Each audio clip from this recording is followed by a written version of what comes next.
can be used for assessing student performance. Well, when you see evaluation, this thing might be coming into your mind. This evaluation, I think the day you started your schooling, maybe in the KG classes, you heard of this word evaluation. So we will just see how we interpret this evaluation. So in this session, we are going to first discuss about the evaluation and the instructional objectives that which is already covered. But when it comes in terms of what is the outcome of that, that is how much the objectives are achieved by the students. So they are the learning outcomes from the students. So what type of, I just make a briefing of that because just 2 days back you had a session on that and you had a practice session also on that, which is just the revising of those aspects only. Then we will move to, after all, any measuring instrument should have some basic characteristics, and those we will be discussing. Then lastly, evaluation techniques. If you remember the instructional objectives, they were classified into 3 categories: cognitive, psychomotor, and affective. Of course, we will touch what type of evaluation techniques can be used for cognitive domain and what type of the techniques can be used for affective domain. So let me just first come to the what we mean by evaluation. Okay, can I call test as evaluation? I would say it's wrong because test is just a device or a procedure for measuring sample of an individual's speech. So test in itself is a tool to, to get that information for making any decisions regarding student performance. So test is not evaluation. The other term which is used, um, okay, if I say Manisha has scored 80% marks uh, or 80 marks out of 100, I can say. I don't say mark percentage. Can I call this as evaluation? What's your view about this? Yes, anybody? हाँ मनीषा आप ही बता दो. I say Manisha scored 80 marks out of 100. So is it evaluation?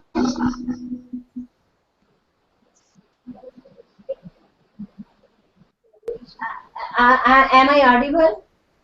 Am I audible? Yes, ma'am. Yes. Okay. तो मनीषा जी आपने 80 marks 100 में से दिए. Can I say that it's evaluation? On which parameters? How we can relate? What is your subject? What is your subject? Parameter. आपका subject क्या है? आप subject कौन सा पढ़ाते हैं? .net. हाँ जी? .net. .net. तो .net के ही का ही टेस्ट हुआ और आपके 80 मार्क्स आए हैं out of 100. Can I call that evaluation? Yes, we can see the part of evaluation. आपकी आवाज थोड़ी क्लियर नहीं है.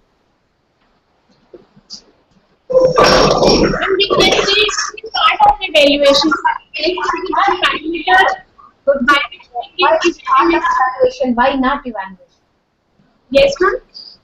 Why it's part of evaluation and why you are not saying it is evaluation? Then the reason being that some of the students are studying theoretical part and some of the students are doing practical part. So we can evaluate the student on the whole basis, like their presentation skills, their communication skills, their theoretical skills, and their practical skills. So we evaluate the students on the basis of all these parameters. So we can't evaluate the students on a single parameter. Okay, you say because it's not comprehensive. Thank you, Manisha. I giving some attaching some meaning to your measurement. We call this type of thing as measurement. I am attaching one thing to this. I say you are the among 10% persons at the bottom. सभी ने बहुत high attendance. Now you see 80% which look to be very good. आपके मन में एकदम क्या आया, वो तो सभी के आए हुए हैं. I am just सभी की ज्यादा है, मैं तो last 10% में हूँ. Now if I say this thing that you are the topper, the meaning of that thing changes. So point is, when just marks are given, they do not convey how good or how bad that thing is. So this again is not evaluation. It's just the numerical description, but does not telling us where to stand. Then people generally take assessment as evaluation. Assessment again is not evaluation. It is again a type of numerical value. It's just collecting information for evaluation. Then then scoring is just giving some mark numerical value to the task. Now evaluation is much more comprehensive. The process of determining the worth. This word is very important. The worth, how good, how bad. So for that matter, we set some criteria, some benchmarks, right? For using that assessment. Okay, any person who scores this much to this much will be given distinction, right? So you have changed the meaning of that numerical score to the worth of that. In evaluation, it is very comprehensive. It's not just a score, it goes beyond it. It tells us how good or how bad the work is. So that's why assessment, whereas is just the collection of information, maybe through you are getting information through seminars, communication, presentation skills, and everything, right? But that compilation of information is referred as assessment. But if you really truly want that evaluation, this is, you see, each word is worth considering. It is systematic because you collect this information very systematic. Collecting information. Now, collecting information may be to any means. It may be that you collect information in the labs, throughout the year. That is, maybe you call them as the sessional internal assessment. For internal assessment, again, you have certain criteria on which your internal assessment depends. Everything when you go for this. Then you interpret it. Collecting information from various sources, then interpreting that information against that criteria, the benchmark which you have set for everything. Then that information is analyzed, and you take the decision. Okay, this much percentage of students will be passing the things with distinction. This much will pass and first class and all that. Now this total thing is called evaluation. So evaluation is not just testing, not just measuring. It goes beyond this, because here decisions are also taken. Whereas in assessment, measurement, you don't go by the decisions. You don't make judgments of it. Judgments we may make, but they may not be correct unless we have the criteria for interpreting that information. So evaluation takes care of everything. That's why evaluation is comprehensive, because it includes value judgments, how good or how bad performance is. But in the literature you will see people are using assessment and evaluation interchangeably. Technically they differ, but in the literature you will find that these terms are being used interchangeably by the education. So I won't go into that. So don't fear that why the people are using assessment, whereas we are saying assessment is not equal to evaluation. But people are using them interchangeably. Now I come to the learning outcomes. Learning outcomes I will be discussing in terms of domain taxonomies, which you have already gone through in the first sessions. Let me know from you, what are the three Bloom's taxonomies? This must be in your working memory. Anybody please? हाँ जी, taxonomies अभी करी थी, तो what are the taxonomies? कोई तीन है, तीनों के नाम बता देना, मैंने अभी बोल भी दिए हैं.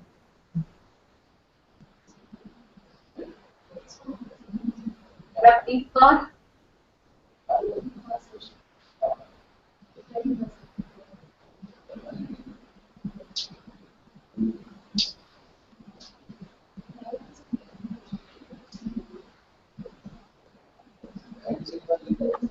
actually them only we want to know that where we want our students to reach.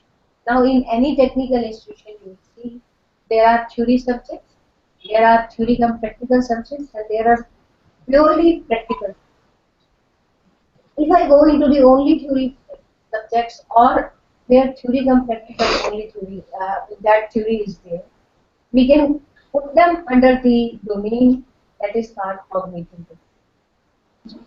Person's preference or liking or disliking for anything, that is under affective domain. Psychomotor is related to all practical. So if I go first to the cognitive domain, let me just know from you. They are the mental operations at all levels. Okay, what we mean by the psycho-affective domain? Can I hear from you?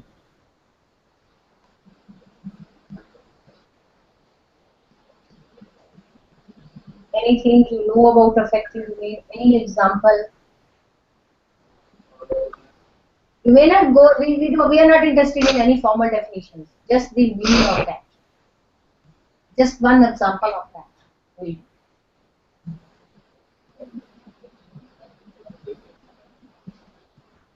Okay, these are the feelings, attitudes about particular thing. Because even the punctuality, regularity, sincerity to work in the laboratory, initiative, all these things are related with the affective domain. So last is the psychomotor domain. Psychomotor domain, as I said, what the person is doing in the laboratories, practical work, maybe field work, maybe drawing work, anything can be classified. So this involves locomotor skills at different means. We call them as psychomotor because it is the coordination of hand and eye and brain. So these are referred as the psychomotor domain. Let me now come to the cognitive domain. Here I will definitely like to know from you what we mean by cognitive domain. Anything about these? There are 6 levels.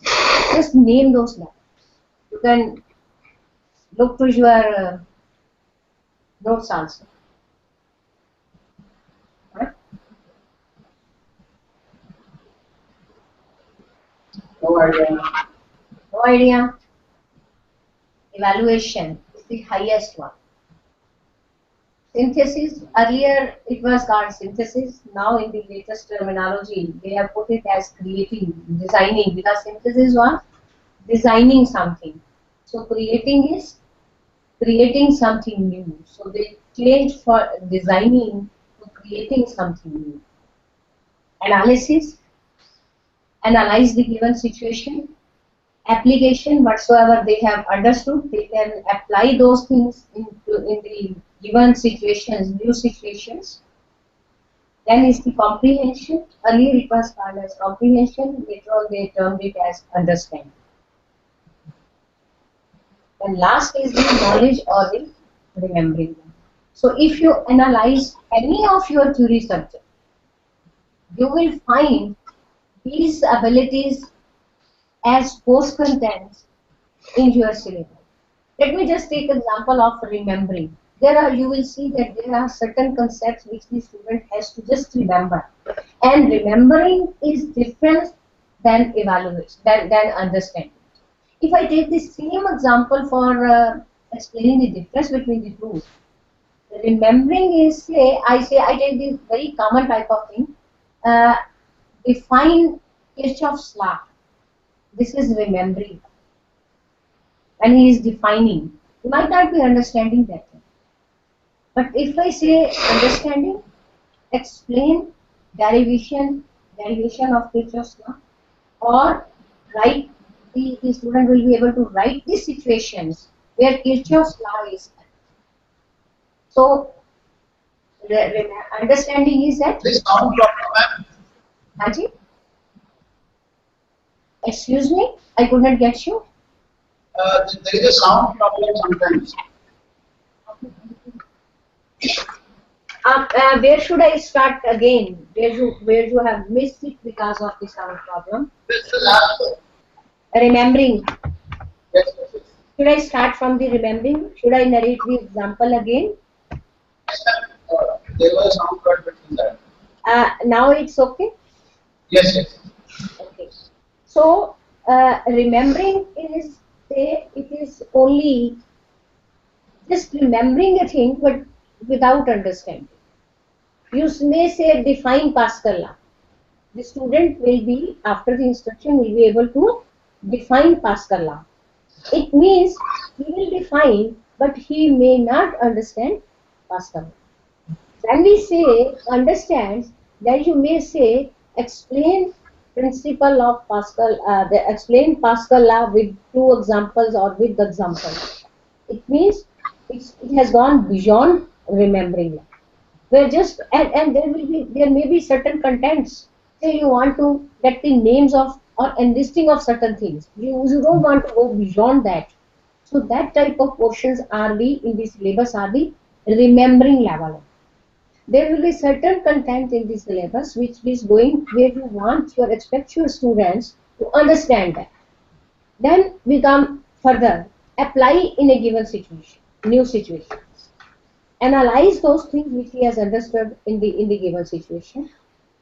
Create certain new thing from the principles which he has learned in comprehension and application in the lower ability.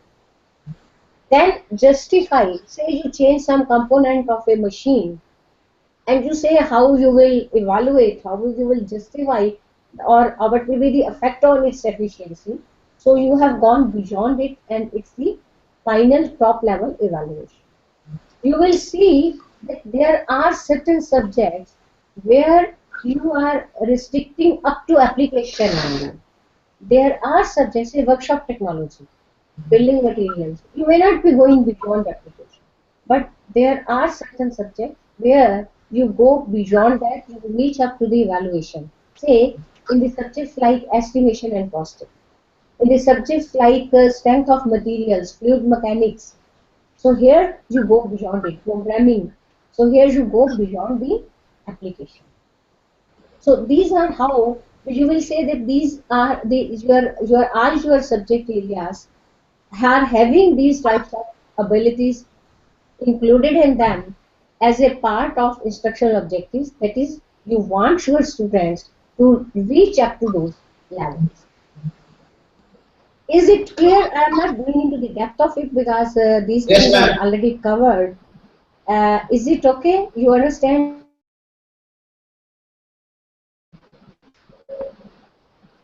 Go move. Hanji, Professor Gurpreet Singh ji, can I move further? Are you able to hear me? Yes, ma'am. Now it's clear. Okay. Can I move further? Yes, ma'am. Okay, thank you.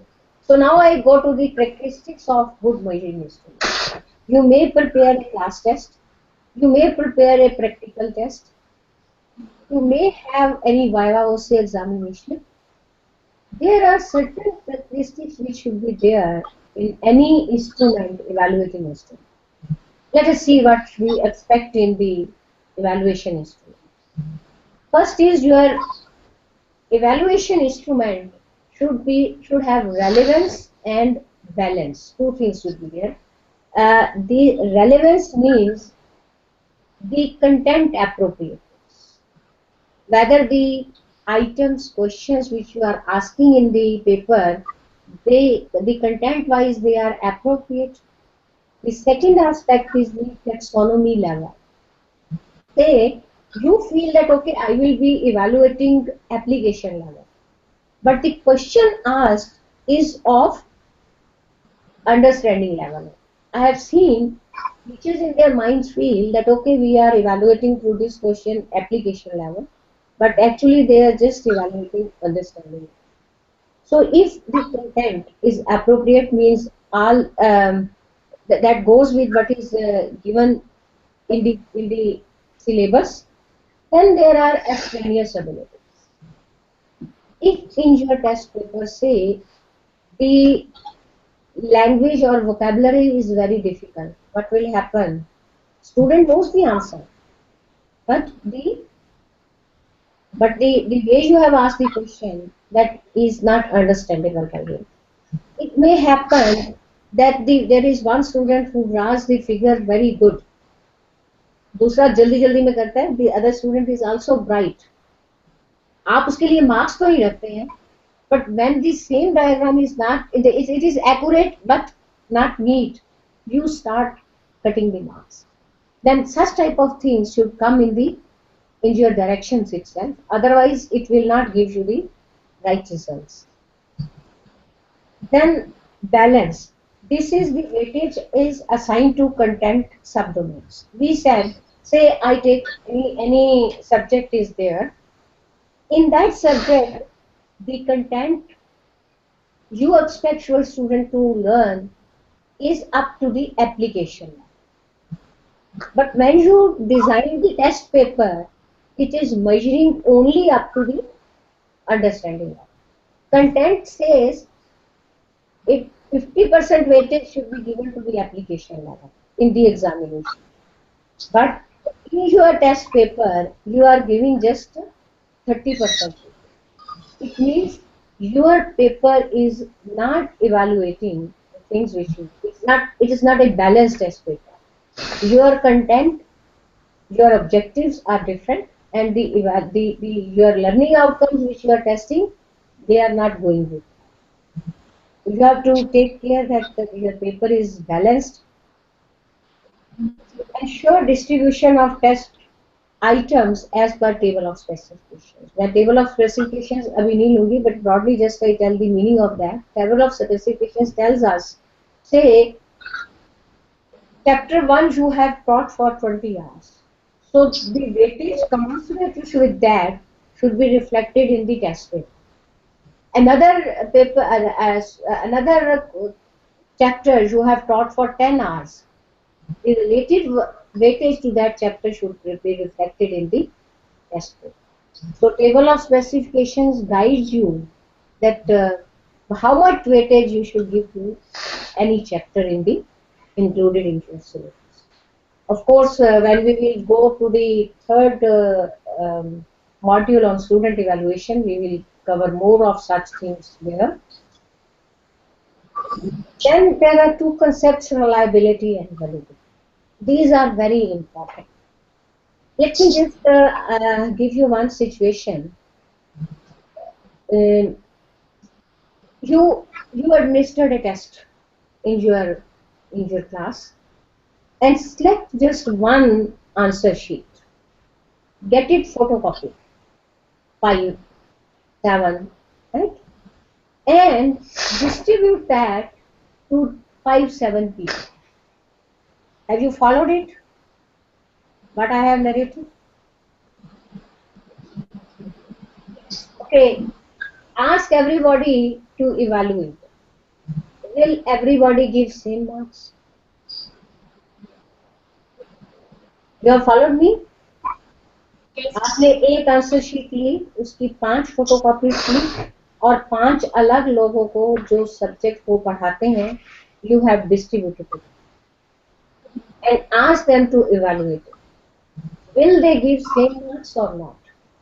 No. नहीं? No?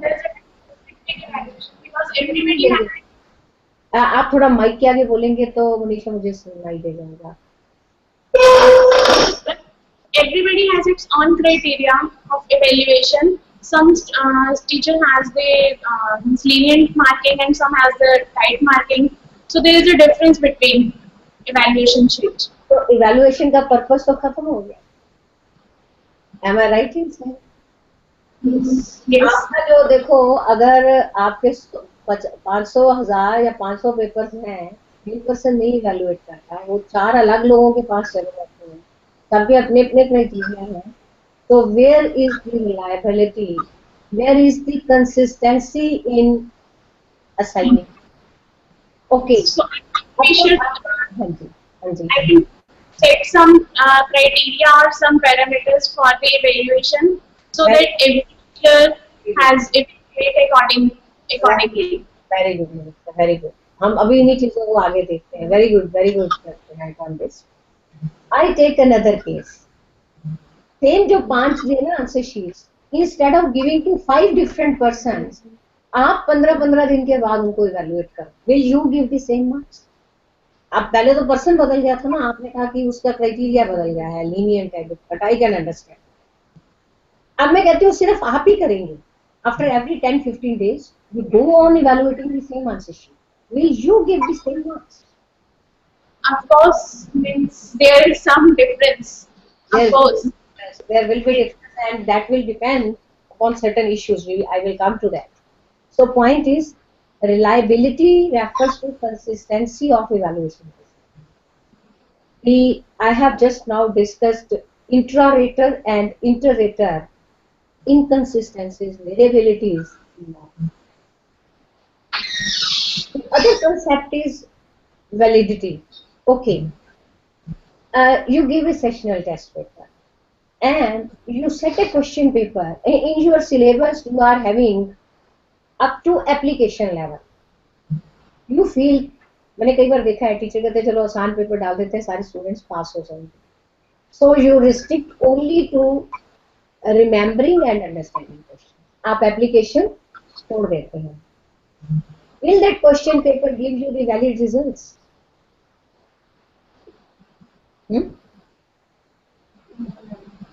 There are 2 students, एक ने remembering, understanding, application तीनों पढ़ ली, दूसरा student है वो कहता है मेरे से तो एप्लीकेशन पढ़ी नहीं जाती, तो उसने एप्लीकेशन छोड़ दी, रिमेम्बरिंग और अंडरस्टैंडिंग कर ली.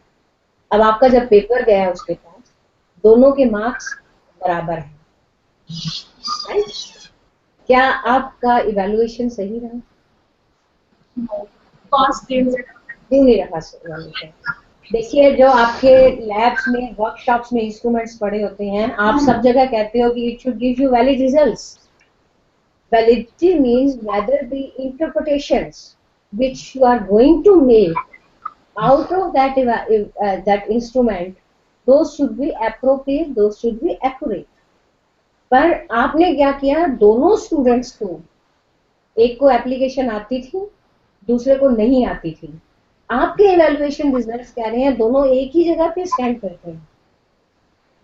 So your test paper is not giving you the valid results. So these things you have to take care when you are constructing your evaluation instrument. So validity refers to appropriateness of the interpretations made from test scores with regard to particular use of evaluation result. आपने चाहा था कि दोनों students को, जिसको आता है जिसको नहीं आता उसको आप डिफरेंशिएट करो, पर आपका test paper, because of the thing it is too easy, it could not differentiate. And same will happen. Say आप कहते हो कहीं, I have seen some teachers कहते हैं हम तो सिर्फ हायर एप्लीकेशन ही पूछते हैं, हम तो लोअर नहीं पूछते.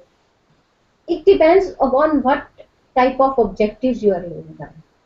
IIT में हो सकता है उनका मेजर ऑब्जेक्टिव ये है कि हाँ जी ब्रिज का डिजाइन बना देगा तो it is okay, but from here in our other institutions we are not starting with that type of objective.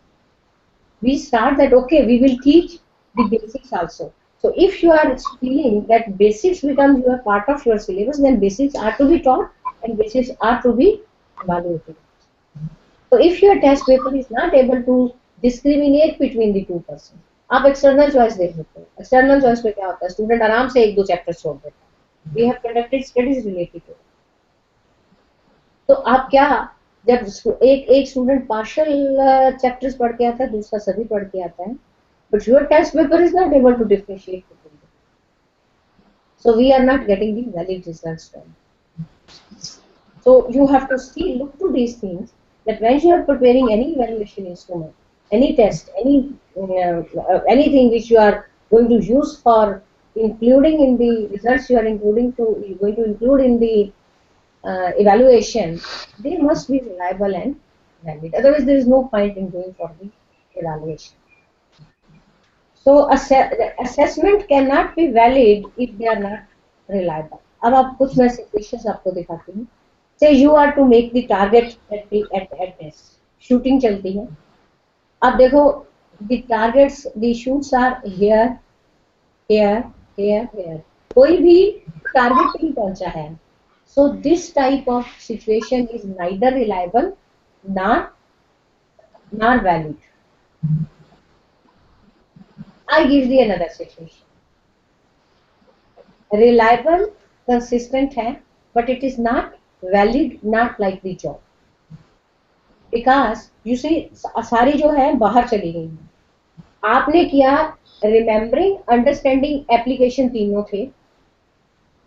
आपने या आपके साथी ने एक क्राइटेरिया उसको मिल गया कि इसके अकॉर्डिंगली इवैल्यूएशन करनी है. But because the question paper is not including items of the application level, आपके results तो consistent हो गए, right? You have followed the set criteria, but जो validity होनी चाहिए थी उन results में वो validity नहीं. So it is neither reliable, it is reliable, but it is not valid. बार-बार झूठ बोलने से झूठ सच नहीं बन जाता. It's like that only. Now you see, it is highly reliable and highly valid. So we want that our testing instruments go for this type of situation. They are valid also, they are reliable also. So reliability is the extent to which an assessment tool is consistent or free from random errors in measurement. हम देखेंगे कि random errors आती कहाँ से. Validity is extent to which an assessment tool measures what it is intended to measure. आप intention क्या थी? That whatsoever is included in the syllabus. अगर application तक है तो questions भी application तक है. अगर आपका syllabus में evaluation तक जाना है तो questions भी evaluation तक जाना. If you are not going to that, अगर 8 chapters है तो 8 chapters भी as per their teaching time, instruction time, वो वहाँ reflect होना चाहिए उसका भी. अगर आप उसको प्लस माइनस करते हो, I have seen some teachers what they do, okay I have liking for this particular chapter, इसके क्वेश्चन ज्यादा डाल दो. अरे वो स्टूडेंट को क्या पता कि आपकी लाइकिंग इसके लिए है, वो तो अपना सिलेबस अपना तैयार कर रहा है. तो the section of students who have prepared well for that chapter, they will get 4 marks as compared to the other. So our test paper will not be able to differentiate between exactly what type of abilities are achieved. So is it clear? I can move further. Yes, ma'am. Okay. I am now coming to the evaluation techniques. Let me first cover the evaluation techniques for cognitive domain. What type of techniques of evaluation, okay, you are using for your theory paper? मैंने कहा था cognitive domain is related to the theory paper.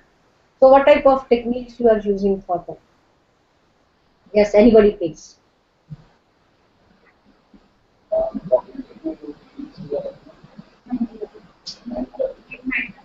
Anji, anybody please.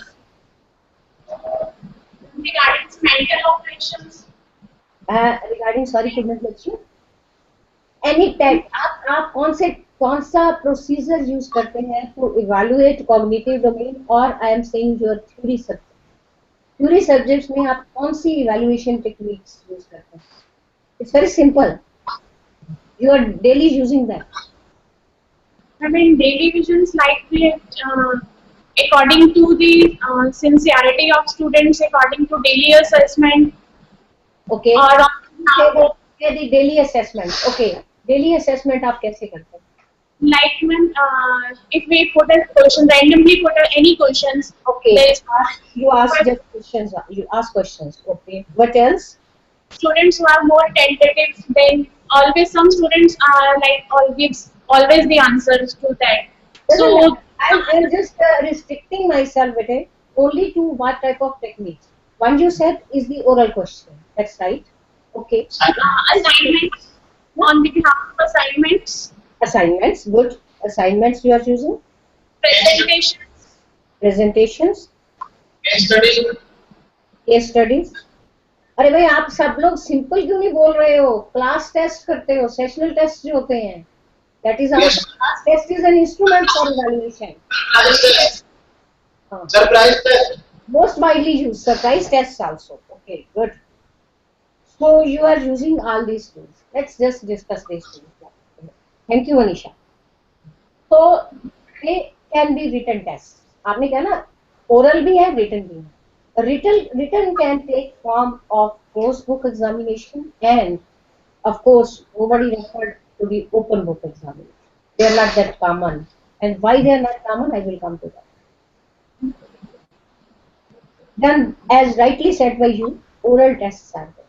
Now, maybe after each classroom, each class, you might be using these tests as informal testing, right? And it can be as formal as the Viva Voce examination also. Closed book examination, in the written tests, you may have supply type questions, you may have selection type questions. Now, supply, as the name says, the student has to supply the whole answer.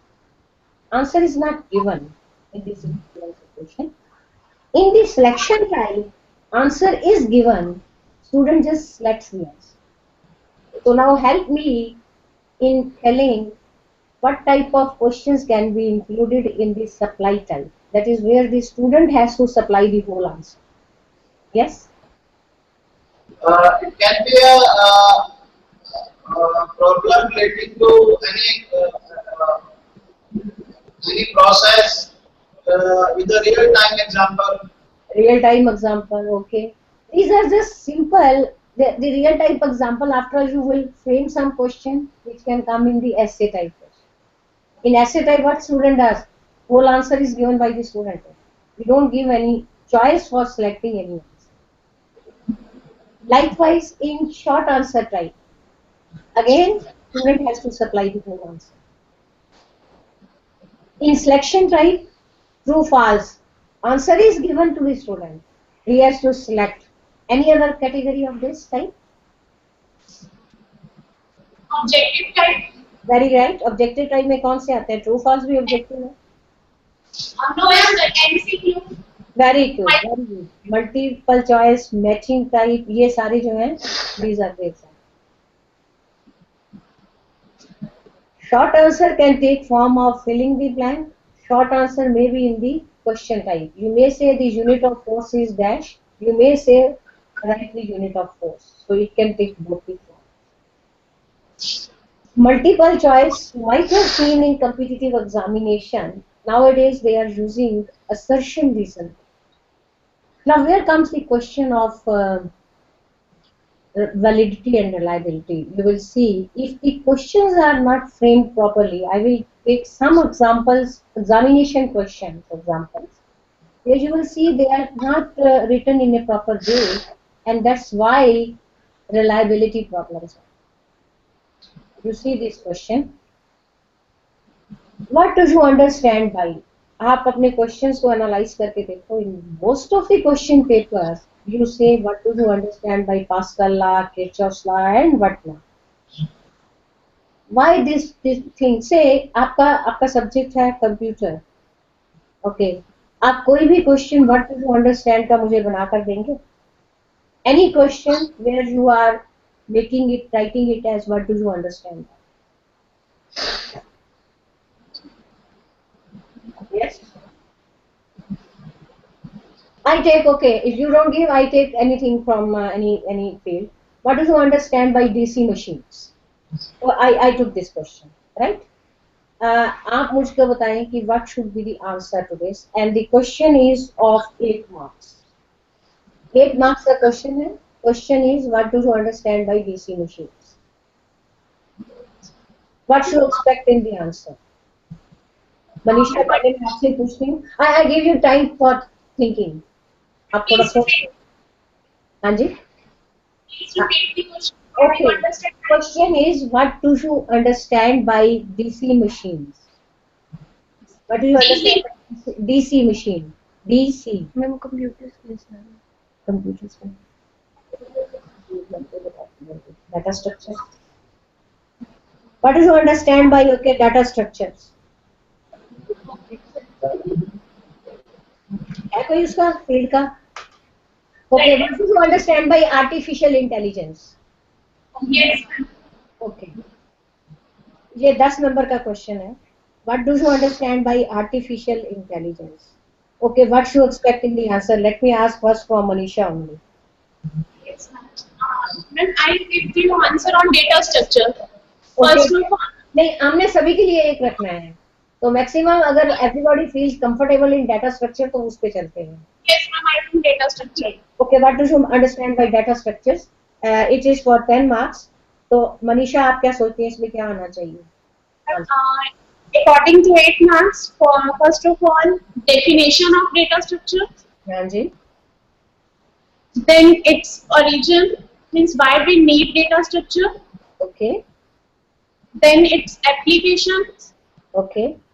then types of data structures, Okay.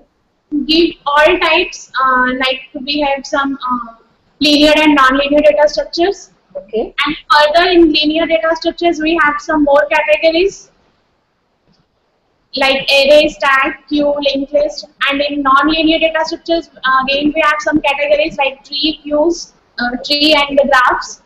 Okay. And after that, some descriptions on I think in 2 or 3 lines for each category with one example. Okay. I think that is sufficient for 8 marks. Okay. Okay. Thank you, Manisha. Let me now go to Prabdeep Kaur. Prabdeep Kaur, आप क्या सोचती हैं क्या आना चाहिए? Thank you, Manisha. Let me move to Prabdeep Kaur. आई हुई है कि नहीं आई आज? हाँ जी. But that should be included in the answer. Ma'am, Pratik Kaur is not here. I'm Gurpreet Kaur. क्या?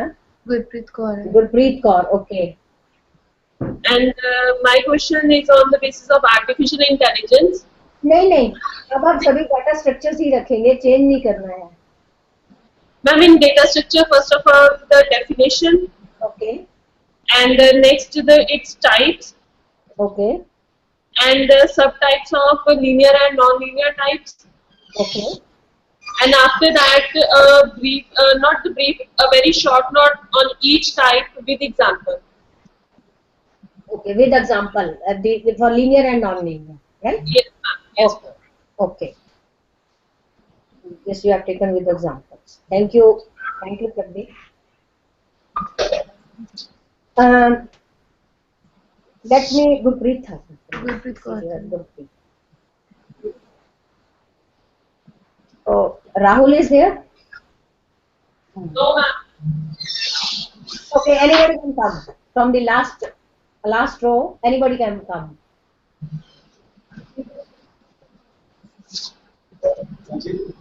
Anybody from the second row. Okay, data structure. Okay, in the maybe about the trees and various type of trees.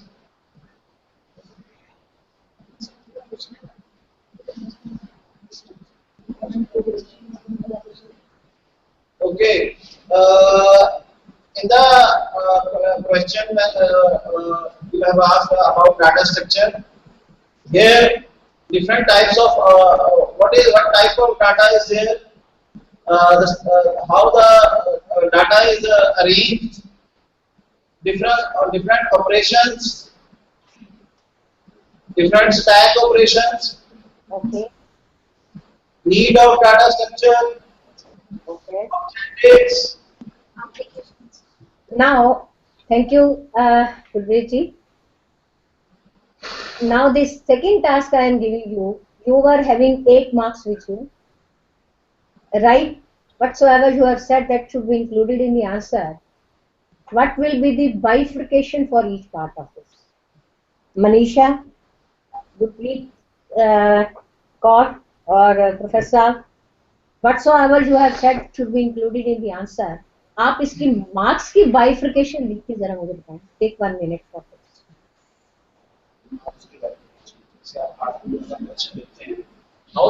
नहीं, अपने अपने it is individual task. जो आपने सबने दिया है अपना अपना, आपने अपना अपना बताना है.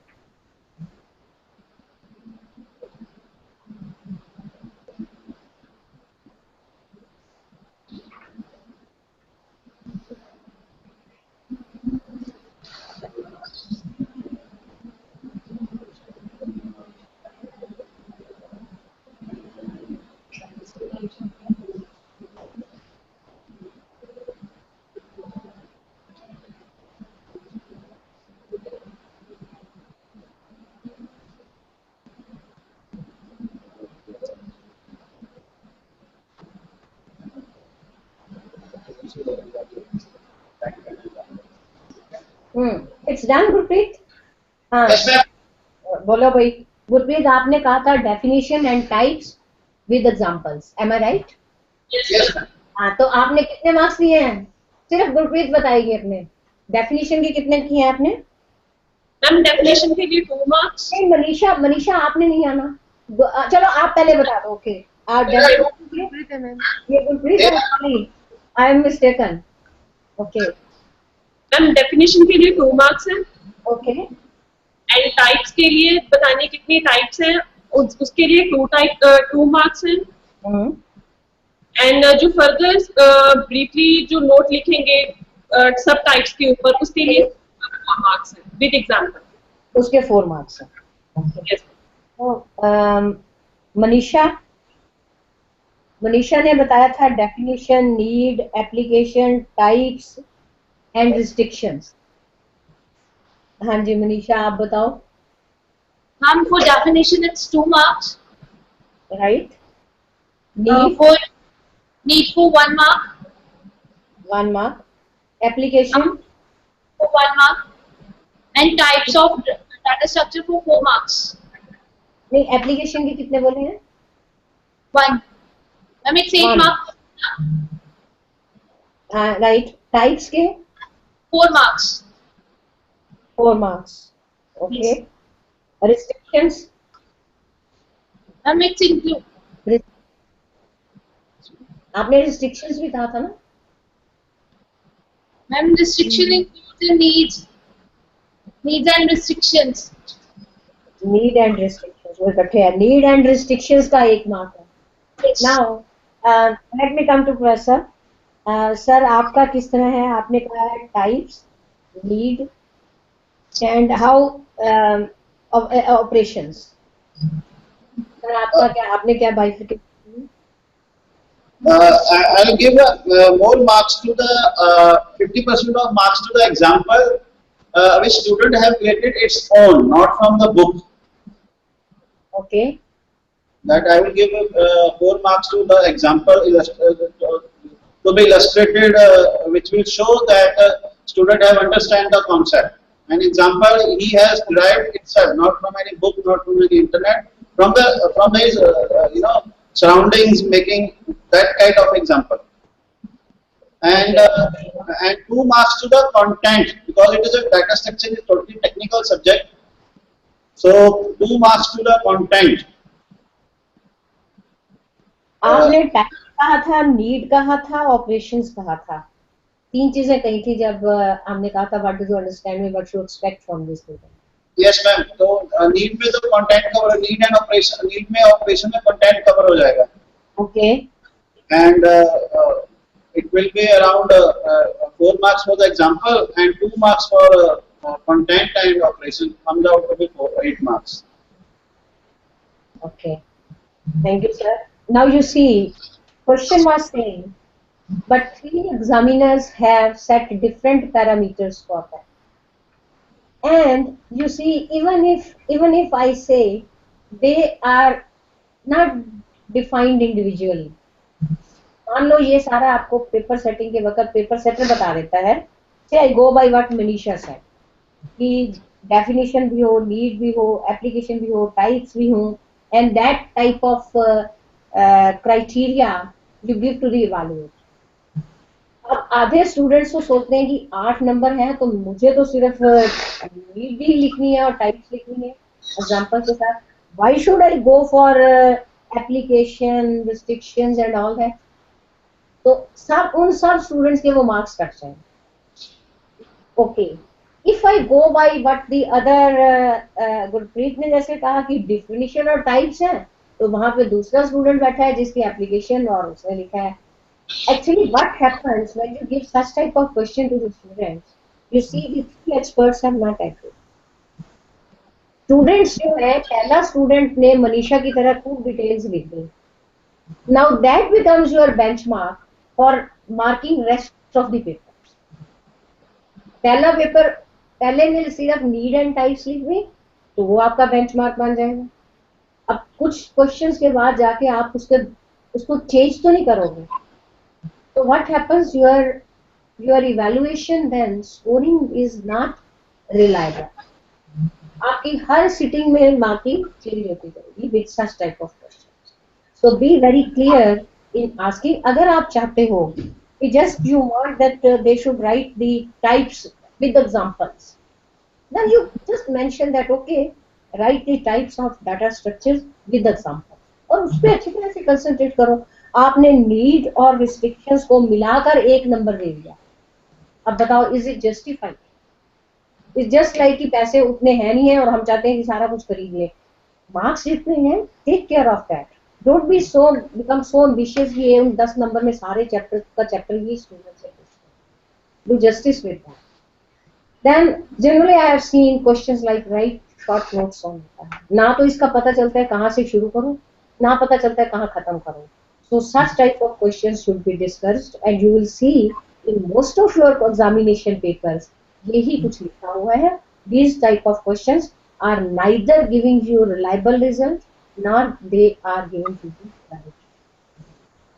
So be careful in writing framing questions. ऐसे ही short answer question भी होता है. आपसे लिखते हो what is force. अब इसमें क्या क्या लिखना है? Again, just like it is as vague as saying what do you understand by. So then just see another question. What is oxygen needed for? आप करवाते हैं welding, तो combustion के लिए देते हैं, and you ask the question what is oxygen needed for? Answer क्या होगा? Student लिख देता है it is needed for breathing, and you say it is wrong. It's not wrong. आप कहते हो नहीं जी मैं तो welding पढ़ाता हूँ, तो welding का आंसर तो combustion में ही आना चाहिए, तो ये तो इसने गलत लिख दिया. You just can't say that. So question frame ऐसे करो so that what you want that should come out.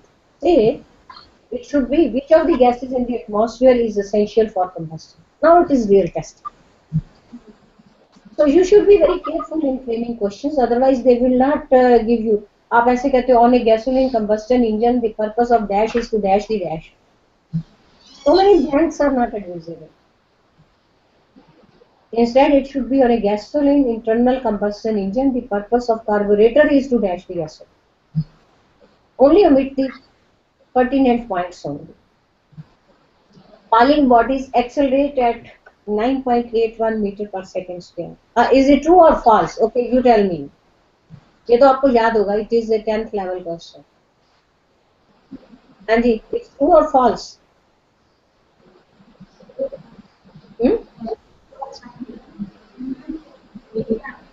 Is it true or false? Anybody? It is true also, it is false also. जब आप 9 point numerical value देख रहे होगे तो आपको लगेगा कि it is true, but it is false because it's not written freely falling bodies is important in this type of situation. So you have to take care that all the conditions. Point is, if you are taking objective type questions, writing objective type questions, then you should be very clear that if your question is given to 10 experts, all should say the same answer. If freely falling is missing, some experts will say yes, some will say no. So it's not acceptable. Likewise, you may go for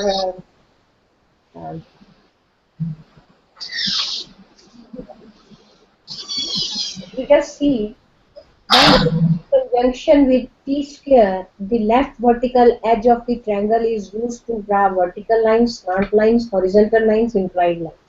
अब अगर किसी को नहीं भी आता ना इसका answer, एक बड़ा सिंपल इसमें हिंट दिया हुआ है, left vertical edge of triangle, vertically lines हैं and that is the correct.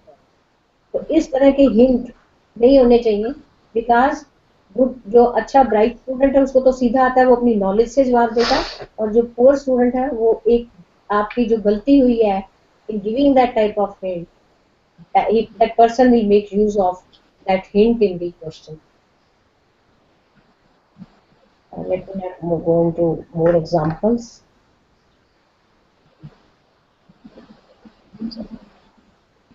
So these are the questions we should take care while writing them. Then I come to the open book examinations. As the name says, the students can use the books. So they are, I can't ask such type of question, define force, define Pascal, or define data structure out of it, or explain different types of data structures. Those things will not come under the open book examinations. So remember this thing. They are good only for the higher abilities. That is where there can be possibility of more than one correct answer.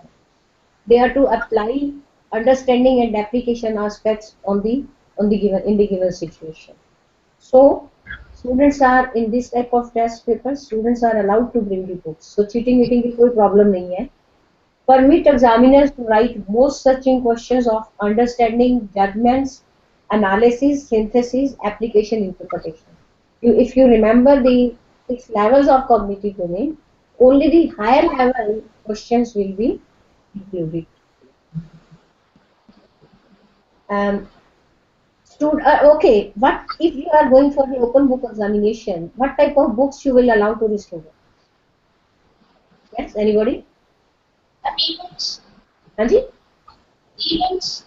E-books, okay. E-books में वो ढूंढते ही रहेंगे बैठ के वहाँ पे.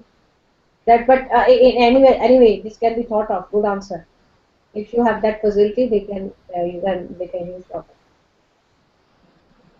Actually, open जो science और टेक्निकल उसमें लोग स्टूडेंट्स कहाँ गलती करते हैं, फार्मूला अंडरस्टैंडिंग है फार्मूले की, पर फार्मूला नहीं पता है क्या, तो you give the formula student, वो कहते हैं कोई जरूरत नहीं है रट्टा लगाने की, फार्मूला आपके पास सामने पड़ा है, now it is there judgement to see which formula is appropriate for which situation, for which logic. So here comes the role of open book. उनको कोई वो फ्रेम करने की जरूरत नहीं है. So in the open book examinations, it's good that if you allow them to bring the books with which they are comfortable. Otherwise क्या होगा, वो आपकी बुक में से ढूंढते ही रह जाएंगे कि कहाँ पे कंटेंट वो जो उनको चाहिए वो लिखा हुआ है. They may bring their class notes, reference books, anything which they feel okay. For science, maths, and technical subjects like computer, you can even give a sheet of all the formulas which they may need to them, and that too is called as the open book examination. So, but there are certain decisions which are to be taken. Type of instructional outcomes to be tested. कैसा material लाना है, that we have discussed. What type of outcomes are to be tested? They are only the higher ability levels, not the factual type of information. Then the nature of questions किस तरह होनी चाहिए. Essay type हो, short answer हो, तो आप essay short answer supply में कोई भी use कर सकते हैं, चाहे essay करें चाहे short answer, but look to this thing that it is of the testing higher ability level, not the factual understanding or remembering. And effect of subjectivity in that, ये आपको थोड़ा परेशान करेगा, because there in higher ability levels there may not be a single correct answer, and if the teacher has not widely read the material, does not have that type of logic, then there will be subjectivity. So you have to be, teachers are to be trained for setting such type of question papers and for evaluating such type of question papers. Of course, IITs, they are using these type. अगर आप case लेते हो, case का analysis करवाते हो, problem solving situations देते हो, all are the open book type of, you can go for open book type of examinations there. So advantages इसके क्या है? प्रमोट लर्निंग, कोई रट्टा नहीं लगाने की जरूरत है, लर्न करो, अंडरस्टैंड करो, it promotes that, discourage memorisation, reduces cheating. Books he allowed हो गई तो चीटिंग की जरूरत ही नहीं है, इन्विजिलेशन की जरूरत खत्म हो गई आपको. Limitations are demand challenging for the teacher. It's very careful construction is required here, and they are more suitable only for the high ability levels, not the lower. तो आप जो lower abilities हैं, you may वो continue to test those things by the closed book examining test papers, questions, and for open book only go for the higher ability. Even take home test, आपने कहा था ना बीच में कि हम assignments भी यूज करते हैं. Now assignments are nothing but the a type of open book examination. वहां जाके वो कंसल्ट कर सकते हैं आपको. So these are also take home test are also a part of open book examinations only. तो सारे ओपन बुक टेस्ट के प्रैक्टिस नहीं रहेंगे. Pressure of time is reduced. यहाँ एडवांटेज है, वहाँ ओपन बुक आपने 3 घंटे का दिया था, यहाँ ओपन बुक इज सारी रात अपनी है, जहां मर्जी आप मटेरियल ढूंढ सकते हैं. So there is ample of time with this, but there is disadvantage. क्या डिसएडवांटेज होगी ऐसे paper when you give take home test देते हैं? What will be the disadvantage? Advantage तो ये होगी ना कि there is no time limit. Good with that. Disadvantage क्या होगी?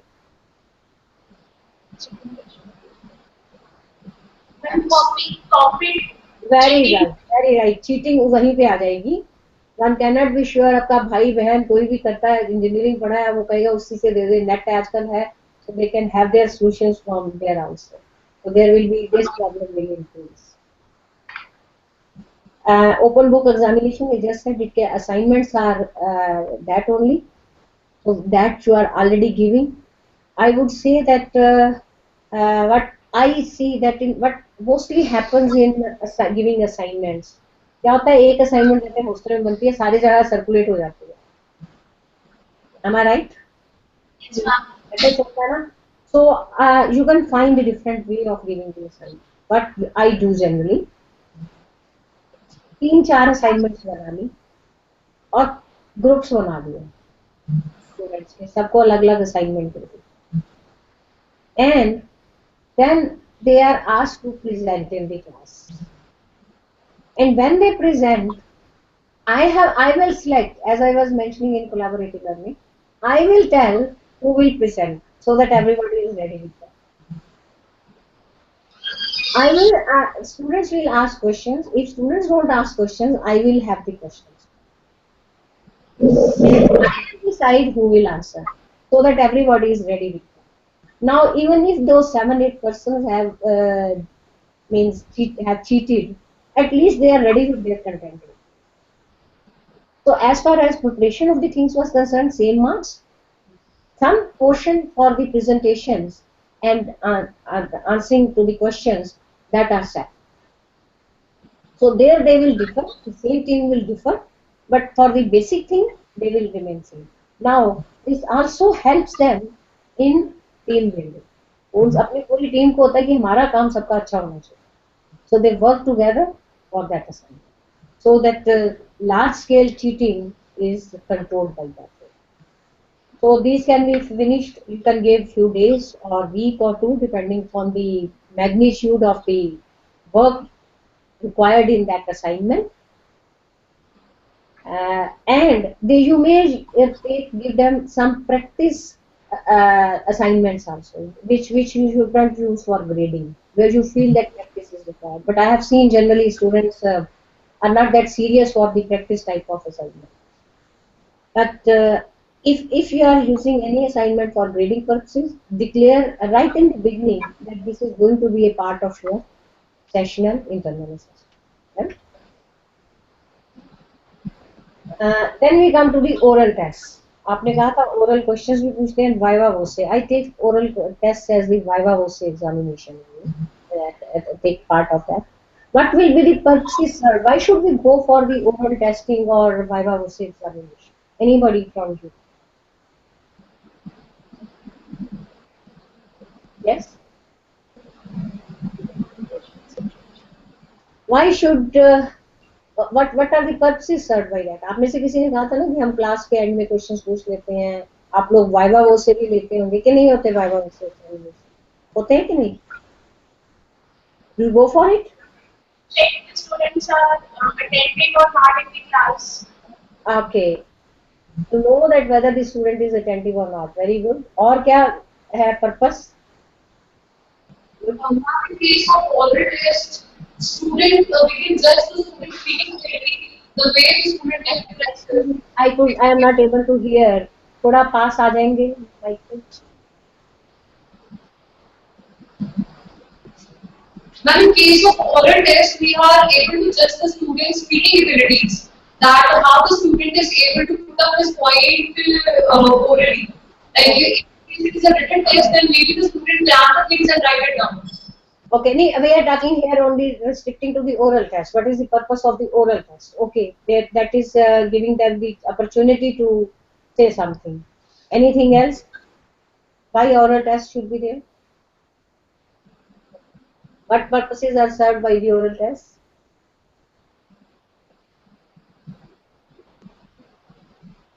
Anything else you want to add?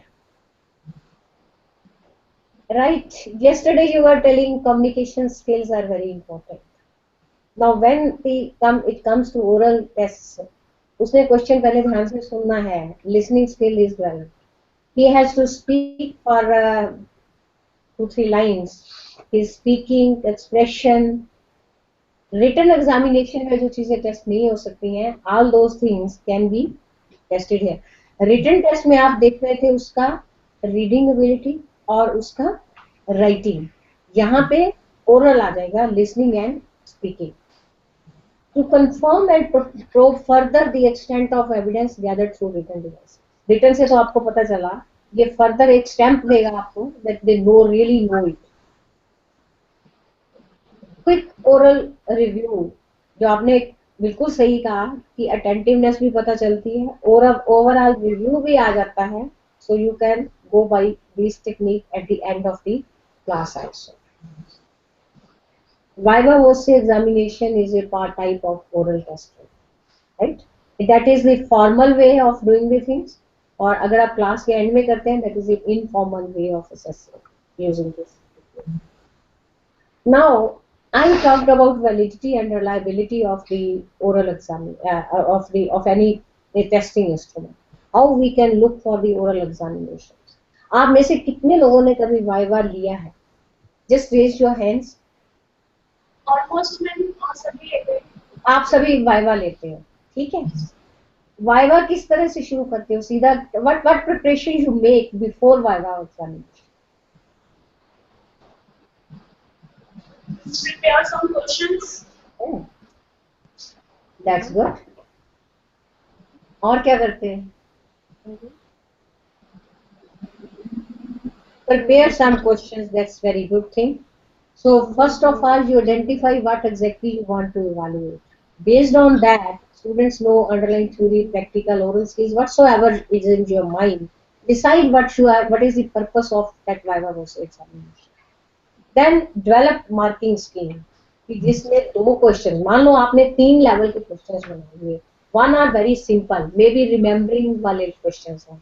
फिर आपने कुछ अंडरस्टैंडिंग वाले बना लिए, फिर आपने कुछ एप्लीकेशन वाले बना लिए. आप ये छोटा सा कोई रिजर्वायर अपना आइटम्स का बना लेते हैं, जिससे सेम क्वेश्चन जब आप पहले स्टूडेंट से पूछते हैं वो सारा बीमारी की तरह सब में पहुंच जाता है, कम्युनिकेबल डिसीज की तरह, सभी को उसका आंसर पता चल जाता है. तो you are to take few parallel questions जिससे सेम लेवल के from that content, so that you can ask them randomly out of that set of questions, and you develop the marking skill. Okay, easy इतने जवाब आ गए तो इतने होंगे, moderate difficulty के इतने आ जाएंगे, then and the highest जाएंगे तो उसको पूरे नंबर देंगे. It's it point is ये आपको आपकी स्कोरिंग को, मार्किंग को, सब्जेक्टिविटी को कंट्रोल करेगा. Then devise questions for establishing rapport, short answer, long response. You see that evaluation is always a type of anxiety is there whenever any examination is. तो आपने अगर कभी अपना वाइवा याद करें कई बार जो अच्छे आई वुड से इवैल्यूएटर्स हैं, they don't directly jump to the question, वो थोड़ा रैपो डेवलप करते हैं. Rapport may be in the form of कि चलो नाम पूछ लिया, कहाँ से आए, कैसे आए, कौन सा डिसिप्लिन है, ओके क्या करते हो, जिससे ना थोड़ा कंफर्ट जोन में आ जाए. Then you start asking the short answer questions and all. अब आप अगर किसी को questions, make candidates at ease. When you are taking Viva, take care of these things physically and psychologically. Physically in the sense कि उसको sitting place proper मिले. ये नहीं कि ओके स्टूडेंट ने तो वाइवा देना है, उसकी चेयर टूटी है तो चलेगा. No, allow him to sit comfortably. नाम वाम पूछ लो, पानी वानी तो चाहिए, anything. Then you start the Viva. Have clear understanding of what is to be assessed and quoted. ये नहीं कि वो बोल कैसे रहा है, ये चीजें जो आपने evaluate करना है, be clear of those things right in the beginning. Be flexible. अब जरूरी तो नहीं कि हर स्टूडेंट को क्वेश्चन हर एक आता हो. So if any question is not understood by the candidate, you are to reword that question in simple words, or you may change the sequence of questions जो आपने सोचा है as per the need there itself. वो flexibility आपको रखनी होगी. Frame questions that contain words, phrases, terminology which the student can understand. बहुत high-fi English की जरूरत नहीं है, because our aim is to see that whether the student knows or doesn't know. High-fi vocabulary जो है, that you leave it for the other branches, communication वाले जो पढ़ाते हैं ना, उनके लिए छोड़ दें. You are to, because your purpose is different. If you are deviating from your purpose in the testing, it means your testing is not giving you the value. Student को आता है, उसको आपके words ही नहीं समझ आए, डर गया, नहीं पूछा उसने. There are so many other things. So keep, when you are framing questions before Viva versus examination, keep them in very, very simple language. Now there are certain advantages, जैसे कि इसके purpose है. Face to face situation makes cheating and bluffing is not there. Provide practice in oral communication. जो skill आपने पूरा semester लगा के, पूरा साल लगा के उसमें develop की है, here is the time to practice that thing and display his oral communication. Time needed to prepare and evaluate oral answers is less than the written. इसमें ज़्यादा time नहीं आपको चाहिए. So these are the advantages, but there are limitations.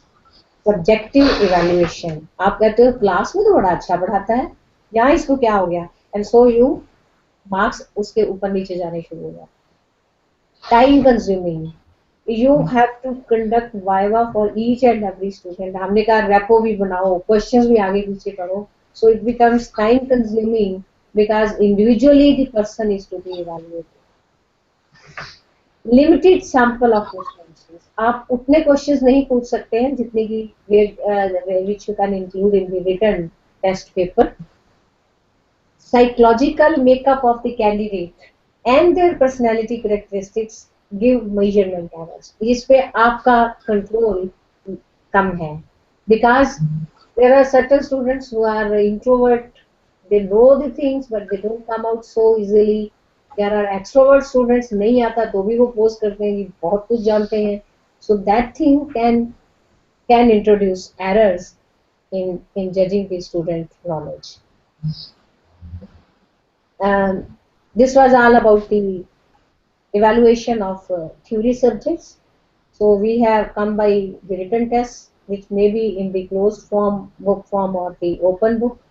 There can be oral testing, Viva versus examination and the like, assignments, graded, non-graded, all can be used for evaluation of cognitive domain. Then we come to the evaluation techniques for the psychomotor domain. Now you see in the psychomotor domain, students have to, there are two main things which become part of the larger parts. One is the checklist, whether the student has followed this or not. Yes or no. We don't go beyond it. We don't go how far that is good or how far it's not followed. Only we restrict to yes or no. Other is called the rating scale. There we go up to what extent the thing is okay. So Rating scale indicates the status of an individual on a series of traits or behaviors or actions by means of checking the degree to which the student has developed it. So checklist, I just show you a sample of that. I let me skip this thing.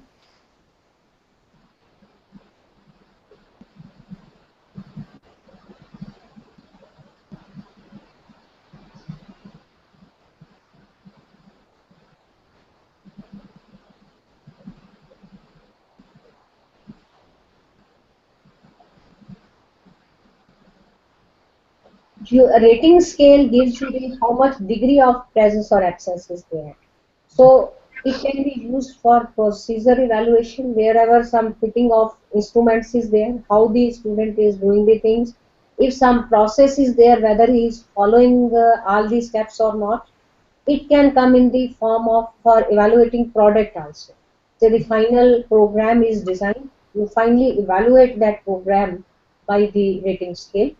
Then personal social development, that is the behavior part of it, which we were talking about for affective domain, is general behavior, initiative, creativity, is punctuality, and all such aspects are can be evaluated through these rating scales. So the major methods which are now being used, they are, I'm introducing two more techniques for that, which incorporate your checklists and rating scales. They are the rubrics. Anybody who knows the meaning of rubric? And the rubric का भी word सुना है? What you understand by that? It's a new term which has come, but rubric is a type of checklist or rating scale only, which I have just referred. Anybody who is being evaluated or using it as a tool for evaluation? हाँ जी, करते हो कोई? नहीं. Okay. Huh? No, you are not using. Okay, rubric is it gives you specific performance expectations and the criteria. You feel okay that how much, say, even you can prepare a rubric for the seminar also. How the person is giving the presentation. So is oral or use of tools or organization of the things. You list out certain things. If it is in a lab or workshop, say you want to evaluate quality of the product, what is the finish, dimensions, you list out the things, but you what type of things should be there. Then on the other side, you list the criteria, how good or bad it is acceptable. Say, when you will say that particular thing is excellent. Excellent when it is flawless, 100% okay. Right? Then 5 out of 5 marks for that aspect. Like that. So you specify the expectations and the criteria for each, and level of the specify the level of student performance. So your rubrics are just like checklists. They may require just yes or no, or they may include standard expected student performance standards with different levels of performance. Excellent, very good, good, like that. Satisfactory, partially satisfactory, fully satisfactory, like that. Point is, you have some scale for awarding the thing, and each and everything is defined. Say this mark will be given only when these things are there.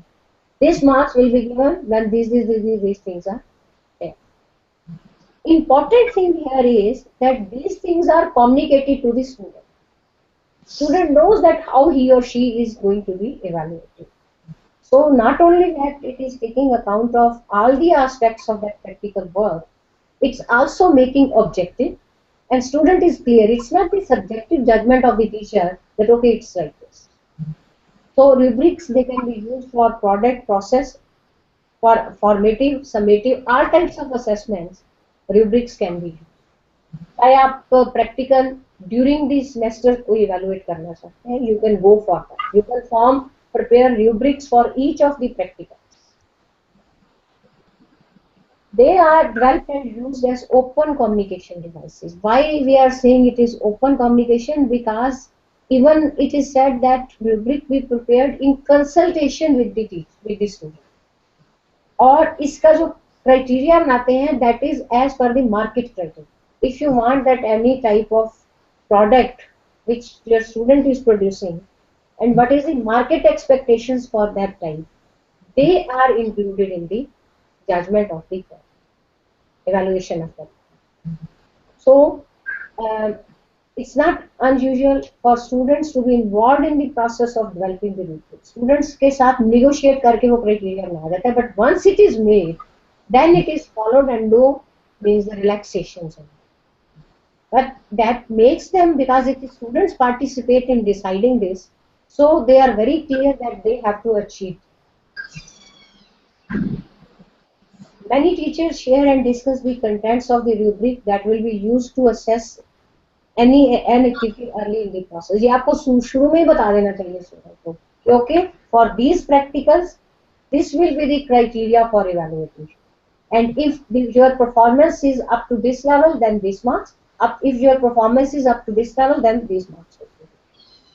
Another thing which is used is the now how you can create rubrics? List the key criteria of good work. कोई भी practical है उसका market value में देखो कि क्या criteria होना चाहिए. Then describe the levels of quality for each criteria. And list the criteria by order of importance. Assign points, if appropriate, to each level of quality, and then communicate to the students if they are acceptable to the customer, to the student, and to the teacher. Then they are taken as the final rubric for that. The other important technique is the portfolio. Portfolio means students' collection of work is gathered. Student ने सारा साल काम किया. You can say that any type of thing which he wants to be evaluated, right? That can be submitted by the student for evaluation. उसके लिए भी checklist और rubric अलग बना लिया जाता है. But say there are 10 experiments. Out of that, 3 he feels he has done a wonderful thing. So वो as portfolio आ सकते. Even assignments can come. It is for theory also. Any good work can be submitted for the final evaluation. So contents of portfolio can range from coverage containing any plethora of materials. कुछ भी हो सकता है. You can include in that. It may be practical work. It may be theory aspect. So these new things, though I would say rating rubric is not a new thing in the way that earlier we are calling it as checklist rating scale. Now both the things are incorporated in the rubric and its construction has definitely changed. Earlier it was decision of the teacher. Now it is the decision. Criteria is developed as per the market and that is communicated to the student. So this is all about the various techniques of evaluation for cognitive and psychomotor domain. If you have any questions, you are most welcome. Any questions, please? When in the cognitive evaluation, Yes. the cognitive part, Your voice is not audible. थोड़ा sir के पास आएंगे sir. when in the cognitive part, Yes. where we were talking about the mental Right. So. operations. Right. So. So how in the normal context, in the daily context, how we can do that? Sorry, I couldn't get your question. In the normal context, what you say? A cognitive domain is nothing but the knowledge aspect. Am I right? So the mental operations, the ability levels in the cognitive domain are remembering, understanding, application, synthesis, analysis, synthesis, and evaluation. So these, after all, these mental operations are applied somewhere, then only you can judge that the student possesses that type of ability. So we take those things from your content areas, just as I took the data structures. Say if I say that he should be at the understanding level. So my question will be of the nature that it tests understanding level of the student. There are a number of questions for this. Say you say explain, then we said what to understand by this. That's not a right type of question. Instead, it should be say explain different types of data structures with examples and non-examples. So you may say only explain linear data structure and with two examples, and you give marks. Point is that understanding level, that mental operation level, is tested in this situation. Right, And right. if I am able to, I think if I have interpreted your question rightly. Yes, ma'am. Yes, ma'am. Okay, so put to the house. Anybody having any question? Any other question, please?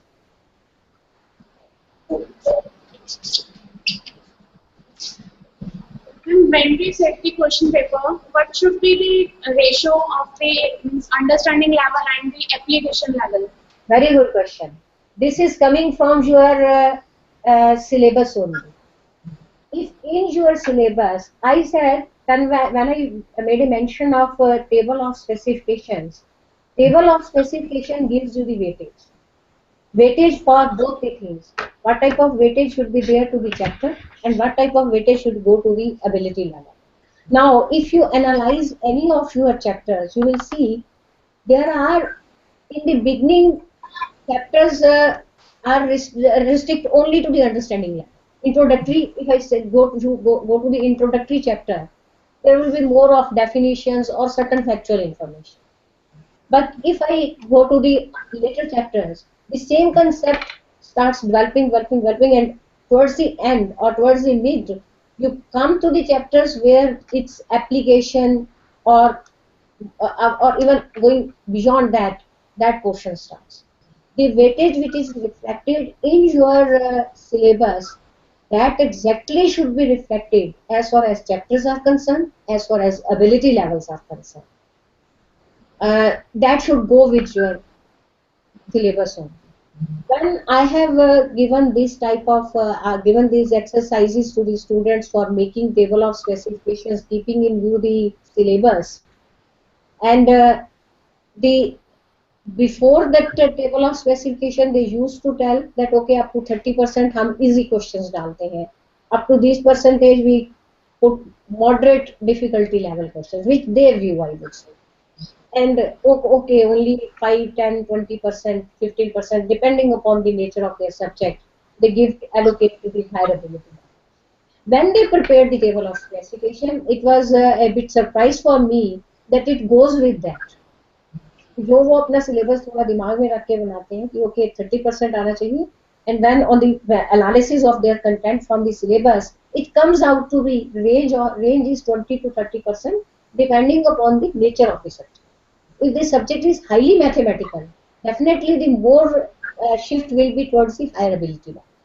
जैसे fluid mechanics का मैं बता रही हूँ, strength of materials है, programming है, more trend is towards the more shift is towards the higher ability level. Whereas in simple factual type of subject, descriptive type of subjects, the shift is more towards the application level. So your syllabus decides, your instruction objectives decide which level, which weightage should go into it. There is no fixed line, means guideline for that, but the range roughly is 20 to 30%, depending upon the nature of the subject. For remembering and understanding, and then it moves further. Thank you, ma'am. Any other question, please? Anybody having any question? Okay, ma'am. thank you. And we will be meeting again. Dr. Sunil Dutt will be engaging next session. After 20 minutes, we will be meeting at 11:35. Thank you. Right. Thank you, ma'am. 20 हो गई। 35. Breakfast नहीं किया।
मैं तो आ गया meeting चल रही थी डायरेक्टर ने कहा कि मैं कही मेरी क्लास है सर अनाउंस कर देंगे जी बुला लो अनाउंस कर हाँ बुला लो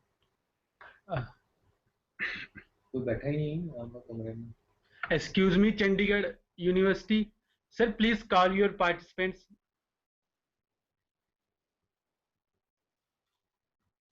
उनको बैठा है तो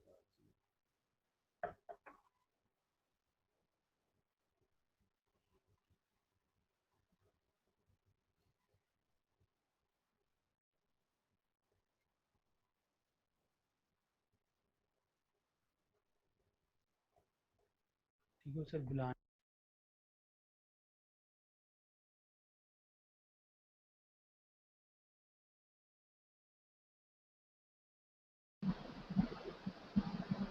Am I audible, sir? Just 1 minute, sir, more. Am I audible, sir?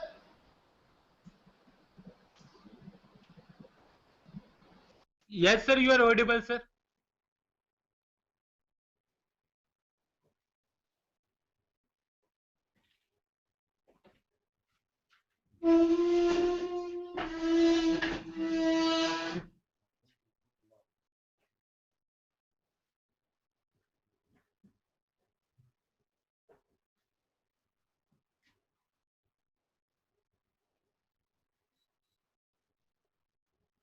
हो गया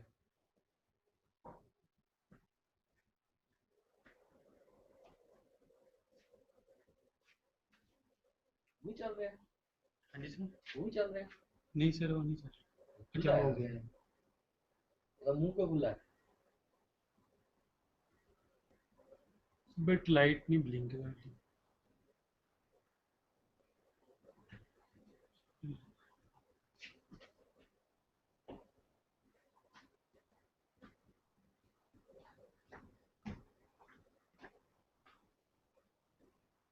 सर ऑन कर दे इसमें ऑन कर दे नहीं नहीं कोई बहुत है मैं तो वैसे ही कह मैं कहा ये चल रहा है फिर क्यों नहीं ठंडा हो गया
Good morning, sir.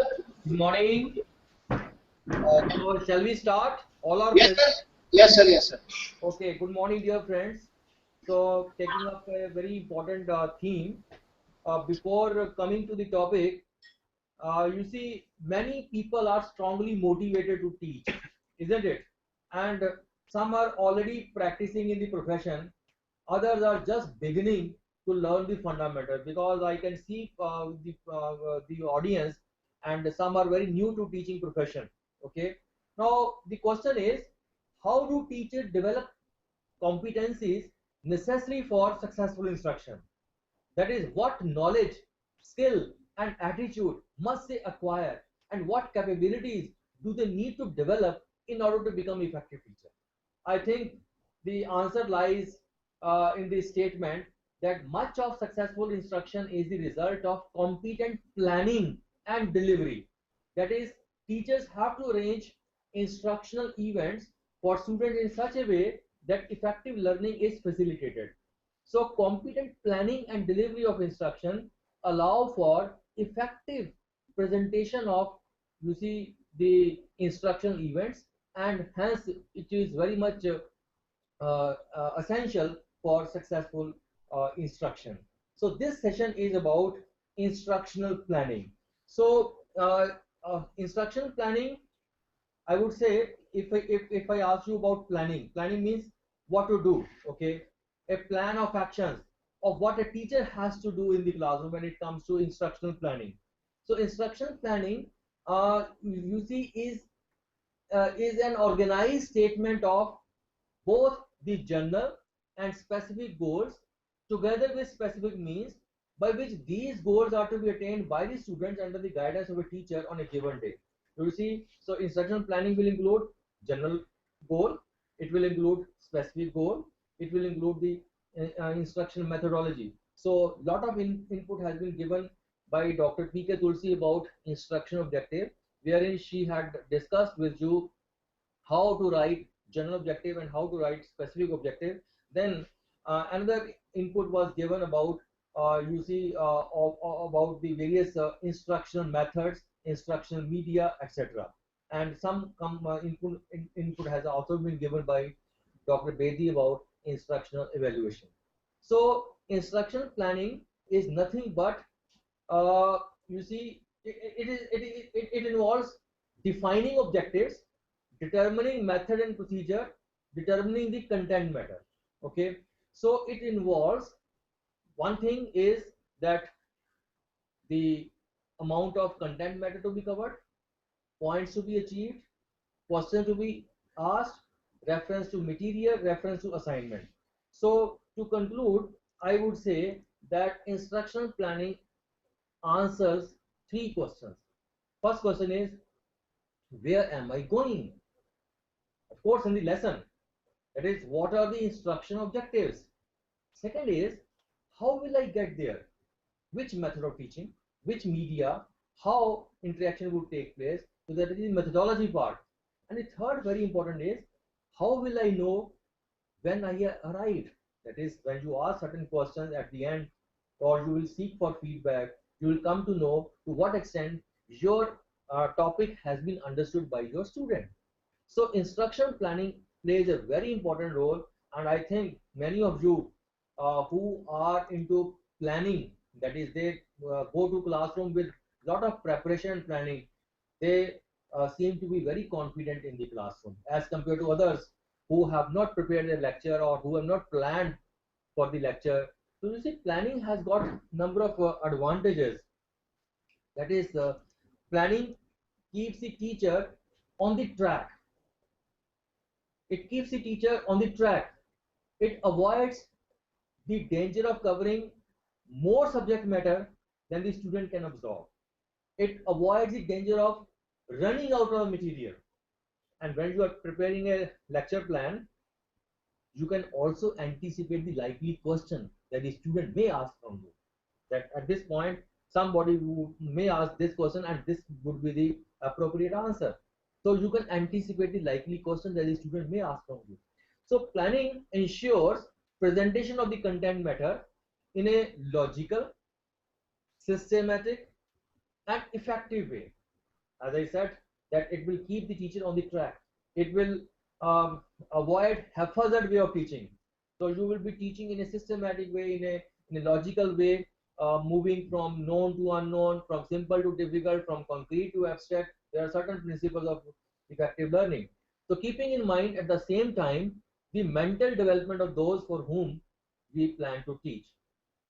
Another advantage is you get lot of confidence because you know in advance what to do and what not to do in the classroom. So you have anticipated the likely questions. So you have dealt beforehand dealt with the problems and the ways to handle them. It ensures linkages of past knowledge of the learner with the new knowledge by employing the principles of correlation and integration.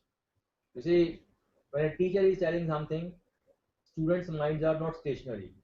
They are trying to link what the teacher is telling with their background experiences. And if the teacher has given lot of illustration, number of examples from their daily life, then it will promote meaningful learning.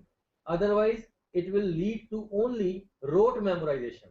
So in order to enhance meaningfulness on the part of learners, a teacher has to think about number of examples from the daily life or from the work, word of work, or from the industry, etc. So this is done only when you are preparing a lecture plan. It ensures suitable use of teaching aid. That is, you will show the media only once it is needed.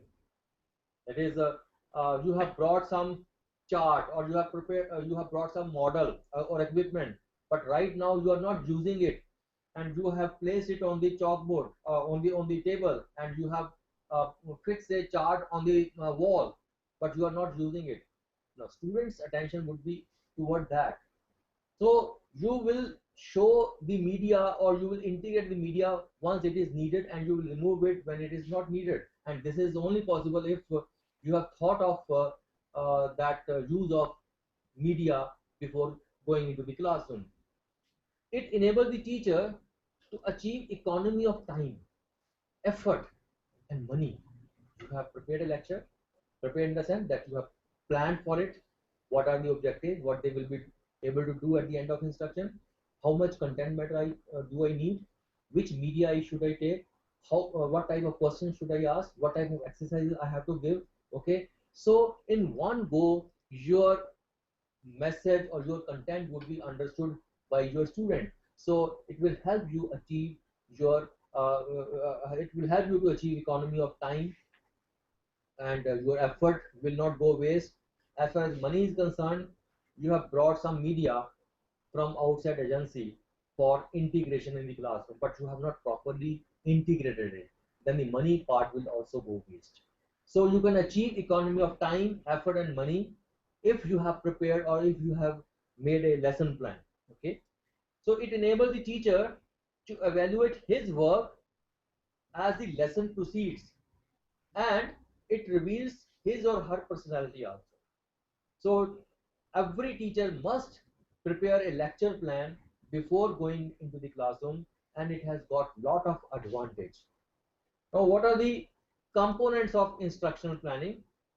Instructional planning will begin with the instructional objectives. So you have to specify instructional objective, that is what knowledge, skills, and attitude the student will be able to acquire through your content matter or through your method of teaching.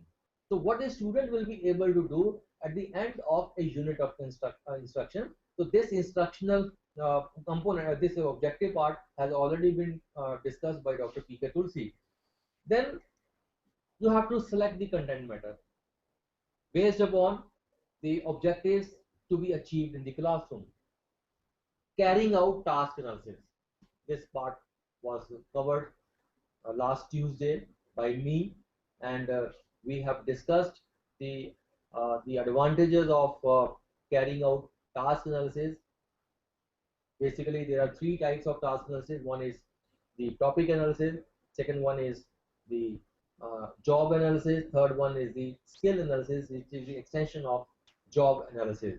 And basically, when we carry out task analysis, we break down the complexity of the content into easier steps. and those steps are then organized in a sequence, and students are taught those steps one by one in the sequence. So to conclude, I would say that task analysis will provide several levels of analysis, and each level produces greater detail than the one before it. This part has already been covered, and you have very well presented your that task in front of us. Now, after task analysis is carried out, the next task required of the teacher for preparing a lecture plan is think about alternative or think about instructional methods for using you can say conveying that content matter. Okay, then selecting and developing instructional media. So you have to select instruction media if plenty of media is available in the laboratory or in the library, and or if it is not available, then you need to develop. So selection and development of instruction media will be based upon few factors. Number one would be the the nature of the subject, the characteristics of your students, the amount of time available, then the availability of that media, your own you can say expertise in the use of that media. Okay, so there are certain factors, so you should keep in mind while selecting instruction media or while using instructional media. Then deciding about evaluation procedure. By evaluation we mean those activities which are designed to measure students' achievement brought about as a result of instructional input. Okay, so performance objective, or I would say specifically the instruction objective, would play a very key role in writing about the items for evaluation. For example, if the objective is that they will be able to define force, then obviously you would ask question define force. So this kind of question, define force or state SI unit of force, will provide more valid and reliable result as compared to the items like what is force, what do you know about force, what do you mean by force. These are measuring something different, whereas our objective was. So in order to provide valid and reliable result, performance objective is performance objective will play a very important role. And then you will prepare prepare a plan. So at the end of this session, I would give you a format of a lesson plan. We have studied so many lesson plans available, but we have developed a format which can be used by teachers working in polytechnics and engineering colleges. So this is well accepted by the faculty of engineering and technical institution. Now we will take up all these one by one. Before that, before we come to the format, let us have a look at the general principles of lesson planning. You see, students learn most from those teachers who have a thorough understanding of the content of the curriculum as well as the curriculum requirement or the industrial requirement.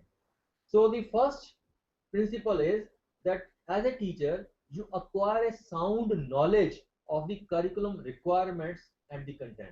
So what we can do, 3 or 4 teachers who are teaching the same subject, they can sit together and then they can discuss, or they can think about the topics, or they can have a lot of discussion on the topics and to what extent you will be dealing in that particular topic. So they can sit you can sit together with other colleagues.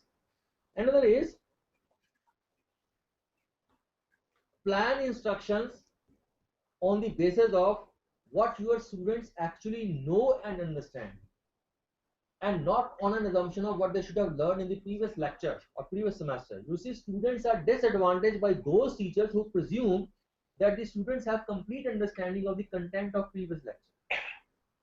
So you need to begin with what they already know. For example, I want to take up a topic on inertia, and I assume that my students are already familiar with the concept of rest, concept of motion, concept of force. So I would begin my lecture with testing of this particular assumption. Now I'll enter the classroom, I'll ask, What is the position of this object? They will say it is at rest. Now on switching on the fan, another question, what is the position of this fan? Definitely you will get answer that it is in motion. Now this object is at rest. How can I bring it into motion?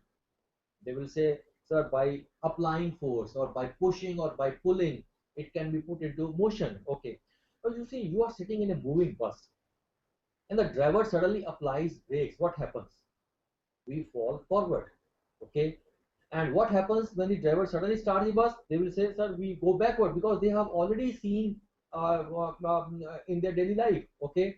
So then you say, why are these due to? Now probably they have no answer, because this topic is new for them. Then you can say that these are due to laws of inertia. So today in this session we will learn laws of inertia. Very important. So plan instruction on the basis of what your student actually know and understand. That is, you move from what they know and slowly you move to what they do not know, and what they do not know is your lecture content. Then another is prepare specific instruction objective. Lot of discussion has been carried out. Okay, Dr. Tulsi has discussed this thing. We have given you a task and you have very well done it. So instruction objective plays a very important role. Another is select instruction strategies that are appropriate for the topic to be taught and aptitude of the learners. And also you plan for the alternatives. So, suppose I want to develop my lecture with the help of PowerPoint presentation, but when I enter the classroom, there is no electricity, or the PC is not working, or pen drive has got some virus. Okay, it is not working. So what should I do? I should have some alternative strategy. Oh, no problem. I can develop my lecture on the chalkboard, because chalkboard is always available in the classroom. So teacher must have some alternative plan for him. Another is plan a beginning, a middle, and a conclusion for all the three for all the lectures. Beginning must include review of prerequisites and overview of your lecture. Very important, because when you enter the classroom, students want to know why they are sitting in the classroom. So that why part must be communicated to them.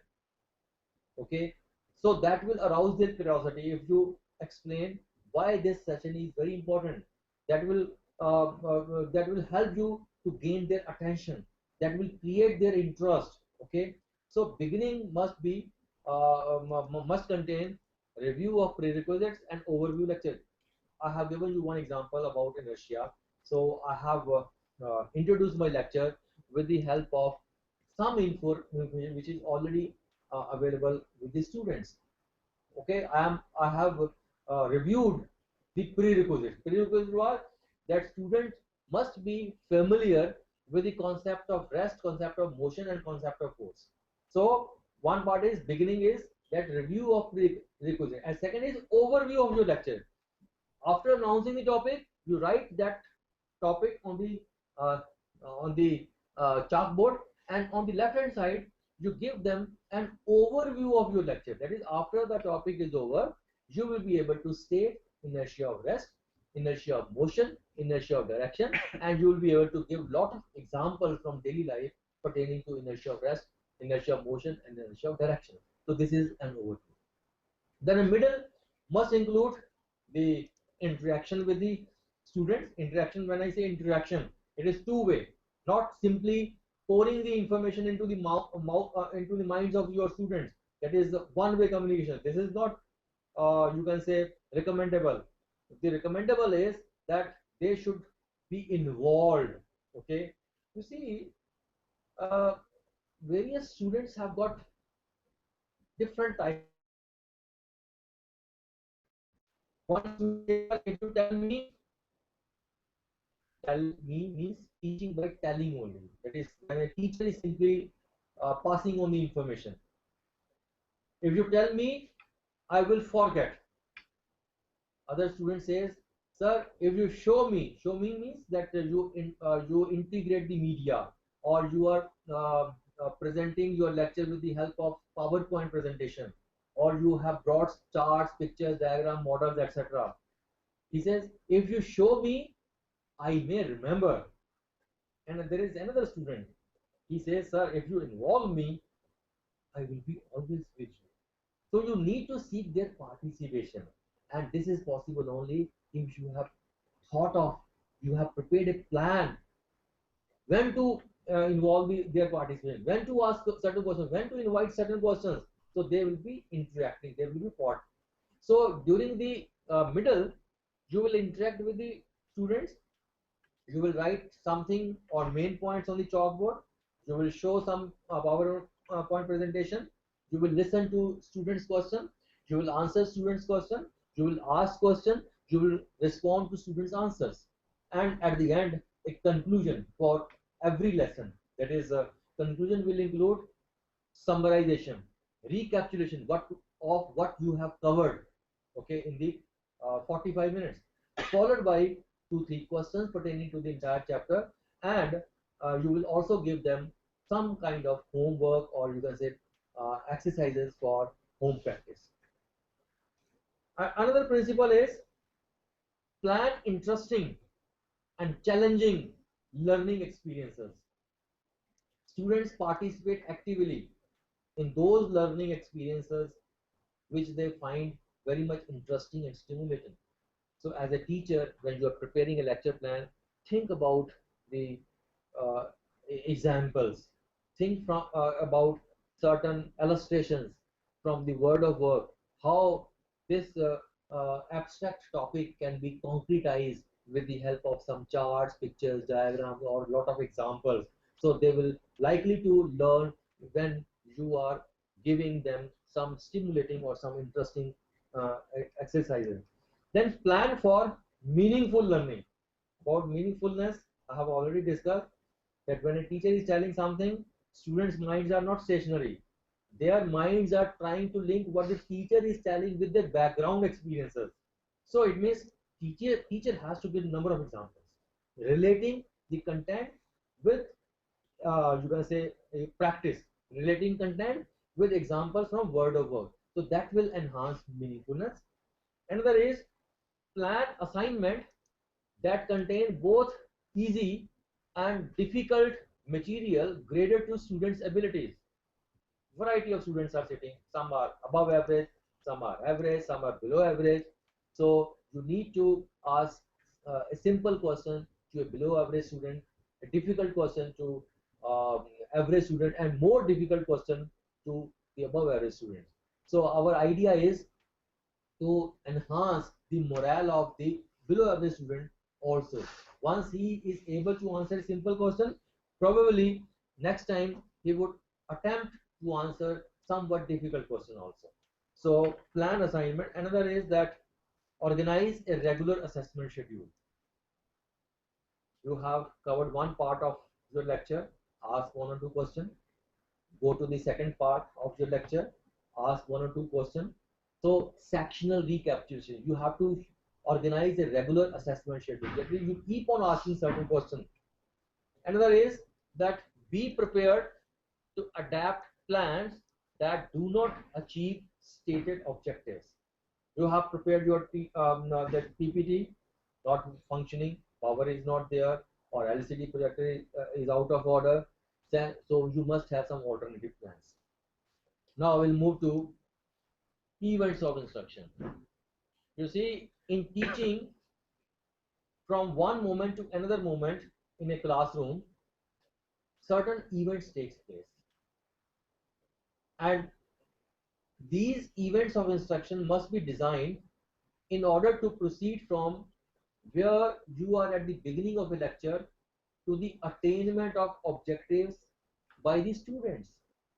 So you have a look at 9 events of instruction, and you will also appreciate the importance of these 9 events of instruction, and we'll see how many times at what situation these can be you can say used. One is gaining attention. You will agree with me throughout your lecture. The purpose of gaining attention is to alert the student to the reception of the stimulus. And attention in general can be gained by rapid introduction of stimulus change. Now there are so many techniques of gaining the attention of your students. One technique is by giving them the rationale, by giving them the necessity of that particular topic. I have given one example on inertia. Let me take another example. What are the constituents of air? I would get answer oxygen, nitrogen. Wonderful, wonderful. So keep reinforcing them. Which gas do we inhale? You would get answer oxygen. Wonderful. Which gas do we exhale? Carbon dioxide gas. Wonderful. Which gas is used in soda water bottle? Carbon dioxide gas. And which gas is used for extinguishing fire? Carbon dioxide gas. So friends, carbon dioxide gas has got number of advantages. How this gas can be prepared? Now their curiosity level is now high. They are giving their attention. Then you say that carbon dioxide gas can be prepared by treating calcium carbonate with hydrochloric acid. So today in this session we will learn preparation of carbon dioxide gas. Then you go to board and write in the middle preparation of carbon dioxide gas. And in this session, first of all, we will learn the names of the reactants, the laboratory setting of the apparatus, the precautions to be observed, procedure for preparing carbon dioxide gas, physical property, chemical property. So you have given them an overview. So this will enhance their motivation level. So their curiosity is now high. So one thing you might have noticed that I have said that in this session we will learn. I have not introduced my lecture because many teachers, they go to the classroom, they say my topic is this. Today I will teach you this. Today I am going to talk to you about this thing. Today I will discuss. This is not the right way. अभी मैंने क्या example दिया? In this session we will learn. अभी मैं एक example और लेता हूँ. You see, introduction part is very important. This is like the warm-up phase of your presentation. So it must fire the imagination of your students. Let me give you one more example. How do you get water from ice? Yes, they will say by heating the ice will convert into water. Wonderful. How do you get ice again? By keeping water in refrigerator. Wonderful. How do you get curd from milk? Okay, they'll say थोड़ा सा उसमें खट्टा या थोड़ा सा दही डालेंगे, उसको कुछ देर के लिए स्टेशनरी रखेंगे, it will convert into curd. Curd से दोबारा दही कैसे बनता है? कर्ड से दोबारा दूध कैसे बनता है? Probably they'll say sir ये बनता नहीं है. Then my statement would be पानी से बर्फ बन जाना और बर्फ का फिर से पानी बन जाना, लेकिन दूध का दही तो बनना, दही से दोबारा दूध ना बनना, ऐसा क्या क्यों होता है? No, curiosity level is high. They want to know how, why. Now you say that these are due to physical and chemical changes taking place in the matter. So today in this session we will learn the concept of physical and chemical, because I am also learning along with them. They also possess sufficient knowledge. देखिए कुछ साल पहले हम गुरुओं के पास जाते थे and the information is only available with them. लेकिन आज के कॉन्टेक्स्ट में आप सबके पास मोबाइल फोन है, उसमें वर्ड वेब भी है, इंटरनेट भी है. मैं कुछ भी बोलूँगा, you will immediately search for more information in the internet. It means you also possess sufficient knowledge. My role is to facilitate you. My role is not to impart instruction. I am also learning along with you because you are also contributing, you are also participating. So मैं उम्मीद करता हूँ कि next time आप जब Monday को class में जाएंगे, आप मुझे याद रखेंगे. You will not introduce your topic by saying that my topic is this. Today I will teach you this. Today I am going to talk to you about this thing. You will begin with some interesting information, जैसे मैंने अभी example लिए, and then you will create a situation, you will create some gap, you will announce the topic and will give them an overview. So gaining attention should be throughout, and there are many other tips to gain the attention. Generally, there is a lecture stand in the classroom and teacher stands stationary at one point. अब मैं भी यहीं पर खड़ा हूँ, मेरी तो problem है कि कैमरे ने मुझे फोकस करके रखा हुआ एक तरफ, so I'm not able to move. Now you see, you are seeing me at a particular angle. आप मुझे इस अलग से एंगल से देख रहे हैं. Since there is no change in my posture, naturally there will be no change in your posture. So you will tolerate me for some time. After that, you will experience fatigue. So the tip is, instead of standing stationary at the lecture stand, bring purposeful movements. You see, जब मैं आपके पास आता हूँ, इस तरफ move करता हूँ, जब थोड़ा सा क्लोज होता हूँ, you become very alert. Okay? मैं बीच में अगर पैसेज है, I can go inside also. मैं राइट साइड में मुड़ा, तो I will face this section of the audience, isn't it? So इसको मैं करूँगा, तो मैं आंख चुरा के आपकी कॉपी भी देख सकता हूँ कि क्या आप फूल पत्ती या मेरी फोटो तो नहीं बना रहे. यूजुअली ऐसा ही होता है, students they keep drawing the leaves or the flowers and many more things. Okay, so purposeful movement is very important. Don't stand stationary at one point. एक और टिप बताता हूँ. Generally teacher stands like this, दोनों हाथों को pocket में रखा हुआ, मेल मेंबर पर्टिकुलरली, और दे स्टैंड लाइक दिस, और यहाँ वो ऐसे खड़े हैं. यहाँ कभी कभी एक हाथ को जो है इस तरफ, यहाँ से एक चौक का टुकड़ा उठाया, ठीक है, उसके दो टुकड़े किए like this, then they are teaching and they are playing with the chalks. Distracting, not meaningful gesture. Okay, अब मैं ऐसे खड़ा हूँ, I say in front of my house there is a big house. इसी को मैं दोबारा बोलता हूँ, I say in front of my house there is a big house. So tip is meaningful gesture. Rainbow is like this.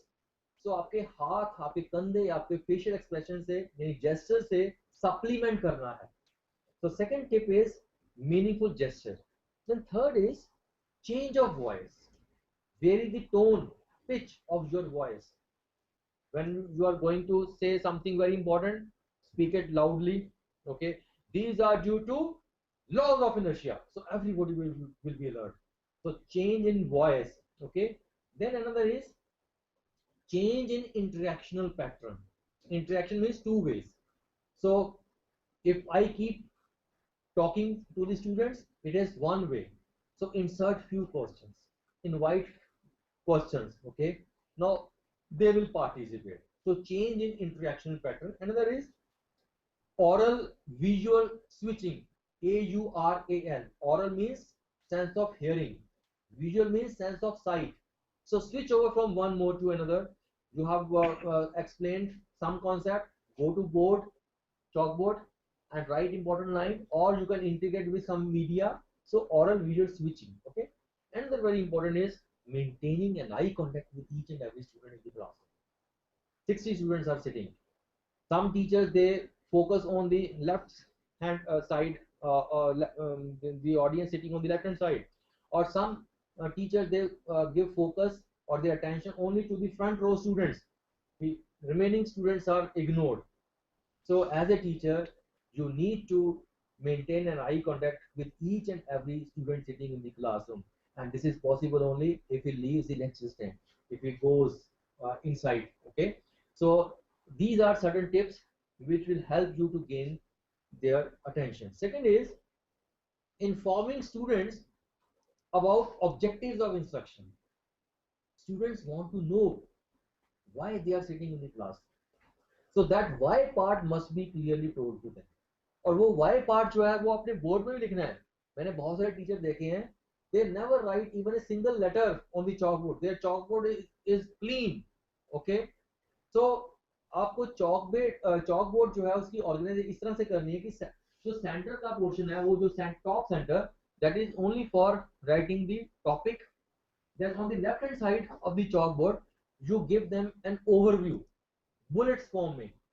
Okay जैसे मैंने अभी example दिया था preparation of carbon dioxide gas. Preparation of carbon dioxide centre में लिखेंगे, left hand side में क्या लिखेंगे point. Number 1 is reactants, number 2 is laboratory setting of apparatus, number 3 is precaution, number 4 is procedure, number 5 is physical property, 6 chemical properties, 7 advantages, 8 disadvantages. So you have given them an overview. और मैंने यहाँ बोला है you have to specify. You will say that after the topic is over, you will be able to name the reactants for the preparation of carbon dioxide gas. Name the reactant. आपने word क्या लिखा reactant. You will be able to draw the laboratory setting of the apparatus for preparation of carbon dioxide. So laboratory setting. You will be able to state the precautions to be observed. So you write precautions. So these should be written in bullet form. But as far as spoken part is concerned, you will speak out the instruction objective. So specify instruction objective. ये कब होगा? In the beginning, as well as before leaving the classroom also. देखिए जब आप classroom छोड़ के जा रहे हैं तो आप पहले तो समराइज करते हैं that today we have learn this and tomorrow we are going to study very important thing which will contain this so you are announcing next day's topic also. So in this way you can maintain a continuity in your teaching. Another is ensuring prerequisites of learners. ये कब होगा? एक तो beginning में कि हम assume करते हैं कि मेरे स्टूडेंट को ये आता होना चाहिए, प्री रिक्विजिट्स, राइट. तो वो प्री रिक्विजिट्स आप टेस्ट करेंगे and you have insured that they know all this thing and in between also. जैसे for example I am making some derivation and that derivation requires the use of f is equal to ma. एक तो तरीका मैं बोलूंगा yes f is equal to ma, यहाँ पर ma उसकी value put कर दी. दूसरा मैं बोलूंगा yes, last semester we have studied the relationship between force and acceleration. Can you recall the relationship between force and acceleration? Now they are recalling. So you are utilizing their previous knowledge. तो जितना previous knowledge को recall करवाएंगे उतनी learning better होगी, क्योंकि previous knowledge को recollect नहीं किया जाएगा, that it will be converted into forgetting. Okay, so ensuring prerequisites of learners. Another is that presenting the stimulus material. Now you are making a presentation, you are delivering lecture, you are writing main points on the chalkboard, you are asking questions, you are demonstrating some experiment, okay, you are showing PPT and so on. So presenting stimulus material. Then another is providing learning guidance. ये कब करेंगे? जब आपने कोई question पूछा and the student is not able to answer, then you will provide him some hint. So there is a hint, or what you can do, you will analyze that question, you will divide that question, or you will break down that question into small 2-3 questions. The idea is to give the student some hint. आपने कोई class में exercise दिया practice के लिए and you are giving him some hint. So learning guidance is needed when you have given them some assignment or when you have asked certain question, probably student is not able to answer. Our idea is not to criticize the student or snub the student. Our idea is to take him to the right answer. So sometimes you have to provide guidance. Another is eliciting performance. अभी आपने stimulus material present किया, you have given them guidance. Now you will ask him to show. Yes, please, Ramesh, you come to the board and write the next step. Yes, you can draw the diagram, circle diagram on the chalkboard, okay, or you can show me. आपने diagram बनाई, yes, अपनी notebook दिखाइए मुझे. So like that, asking him to elicit, asking him to show. Then another is to provide immediately the informative feedback, the productive feedback, the constructive feedback. Yes, आपका यहाँ पर diagram में ये line थोड़ी सी टेढ़ी रह गई है, इसको थोड़ा ऐसे सीधा करना है. Okay, so you are giving him informative feedback, और वो जो फीडबैक है वो इमीडिएट होनी चाहिए. जो उसने रिस्पॉन्ड किया, अगर उसने क्वेश्चन का आंसर ठीक दिया, wonderful, you have said very rightly. Ramesh ji, you have said very rightly, wonderful. So that will boost his morale. He would like to repeat similar behavior in future. So whenever teacher asks question, he will raise his hand. Okay. So अगर मैंने immediate feedback नहीं दिया, he will not be able to correct his performance. Then another is assessing student performance. You will give them some assignment for homework, or you will give them some exercises for classroom practice and assess their performance. And the last but not the least is enhancing retention and transfer. Transfer का meaning क्या होता है? Whatever he or she has learned in the classroom, he or she should be able to apply in other situation to solve some other problem. So अगर वो solve कर सकता है, it means transfer of learning has taken place. और ये कैसे होगी? जब आपने क्लासरूम में लेक्चर पढ़ा दिया और उसके बाद आप होमवर्क देते हैं, जबकि ये होमवर्क का कॉन्सेप्ट स्कूलों का होता है, लेकिन हम हायर एजुकेशन में भी इस जो कंपोनेंट को इंक्लूड करते हैं ताकि उनकी नॉलेज को रिटेंशन तब मिलेगी जब वो नॉलेज को अप्लाई करेगा, उसको प्रैक्टिस के लिए अपॉर्चुनिटी मिलेगी. Okay, so these are 9 events of instruction. और ये मैंने आपसे डिस्कस किया कि क्लासरूम में पढ़ाते हुए कब और कितनी बार इसको यूज किया जा सकता है. सो to summarize 9 events of instruction, one is gaining attention throughout the lecture. Second is informing students about the objective of instruction in the beginning and before leaving the classroom. Ensuring prerequisites in the beginning, during the teaching, learning, when you are helping him to recollect or recall the previous learning. Okay.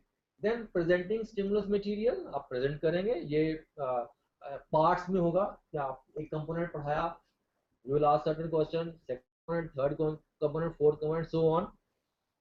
Providing learning guidance, जब आपने classroom में exercise दिया, student is below average, so you are giving him some hint. और जब आपने सवाल पूछा और student has not responded, so instead of you answering the question, you break down that question into small. The idea is to take the student to the right answer. Then providing informative feedback. Yes, you have said very right. यहाँ पर आपका आधा answer ठीक है. Okay, can any one of you answer the question in the right manner? Okay, so providing informative feedback, assessing their performance and enhancing retention and transfer. जब आप उनको homework या जो क्लास में पढ़ाया है उसको अप्लाई करने के लिए कुछ सिचुएशन अपॉर्चुनिटीज प्रोवाइड करते हैं. Now we'll move to the format of a lesson plan. इस फॉर्मेट को ध्यान से देखिए क्योंकि आज हम आपको एक एक्सरसाइज देंगे. वो एक्सरसाइज क्या है? That you will select one topic from your area of specialisation and prepare a lesson plan. वो आपने लेसन प्लान आफ्टरनून में प्रेजेंट करनी है. So format of a lesson plan. So there is some information which can be put on the top of the lesson plan. That is this kind of information: topic, name of the teacher, subject which he or she is taking, the class, third semester, second semester, electrical engineering, place, laboratory or room number, date, today's date, and then instruction media, like you can make a reference of say chart showing so and so, or PowerPoint showing so and so, or name, you can name certain equipments also if you require. Then next is that you will write 3 types of objective. One is the general objective, which describe the general intent of the lecture, और doctor तुलसी ने आपको बताया था that you can use the words understand and know for writing the objectives at the general you can say level. Then the specific objectives, which can be 2 to 4 or maybe maximum for each general objective, and you will begin your specific objective with action verbs like define, state, explain, describe, enlist, enumerate, illustrate, differentiate, compare, and not discuss, जो कि कुछ teachers जो हैं discuss word use करते हैं. And another is readiness objective, अभी आप कहेंगे कि जनरल ऑब्जेक्टिव और स्पेसिफिक ऑब्जेक्टिव तो हमने सीख लिए, ये रेडीनेस ऑब्जेक्टिव क्या होता है? अब देखिए रेडीनेस ऑब्जेक्टिव, रेडी इसका मतलब क्या हुआ? You see in teaching any topic certain prerequisites are required. These prerequisites are nothing but the capabilities the students already acquired prior to instruction, which indicates their readiness to learn new topic. तो inertia पढ़ाना है मुझे, मैंने assume किया that they are already familiar with the concept of rest, concept of motion, concept of force. तो मैं readiness objective क्या लिखूंगा? That before the new topic is announced, students can define rest, students can define motion, they can name, they can list the situations which are at rest, or they can list the objects which are in motion, and so on. Okay, और general और specific objective में मैं क्या लिखता हूँ? After the topic is over, students will be able to understand. और readiness objective में मैं क्या लिखा? They can define rest, they can list objects at rest, they can list objects in motion, say in this room. Okay, so like that.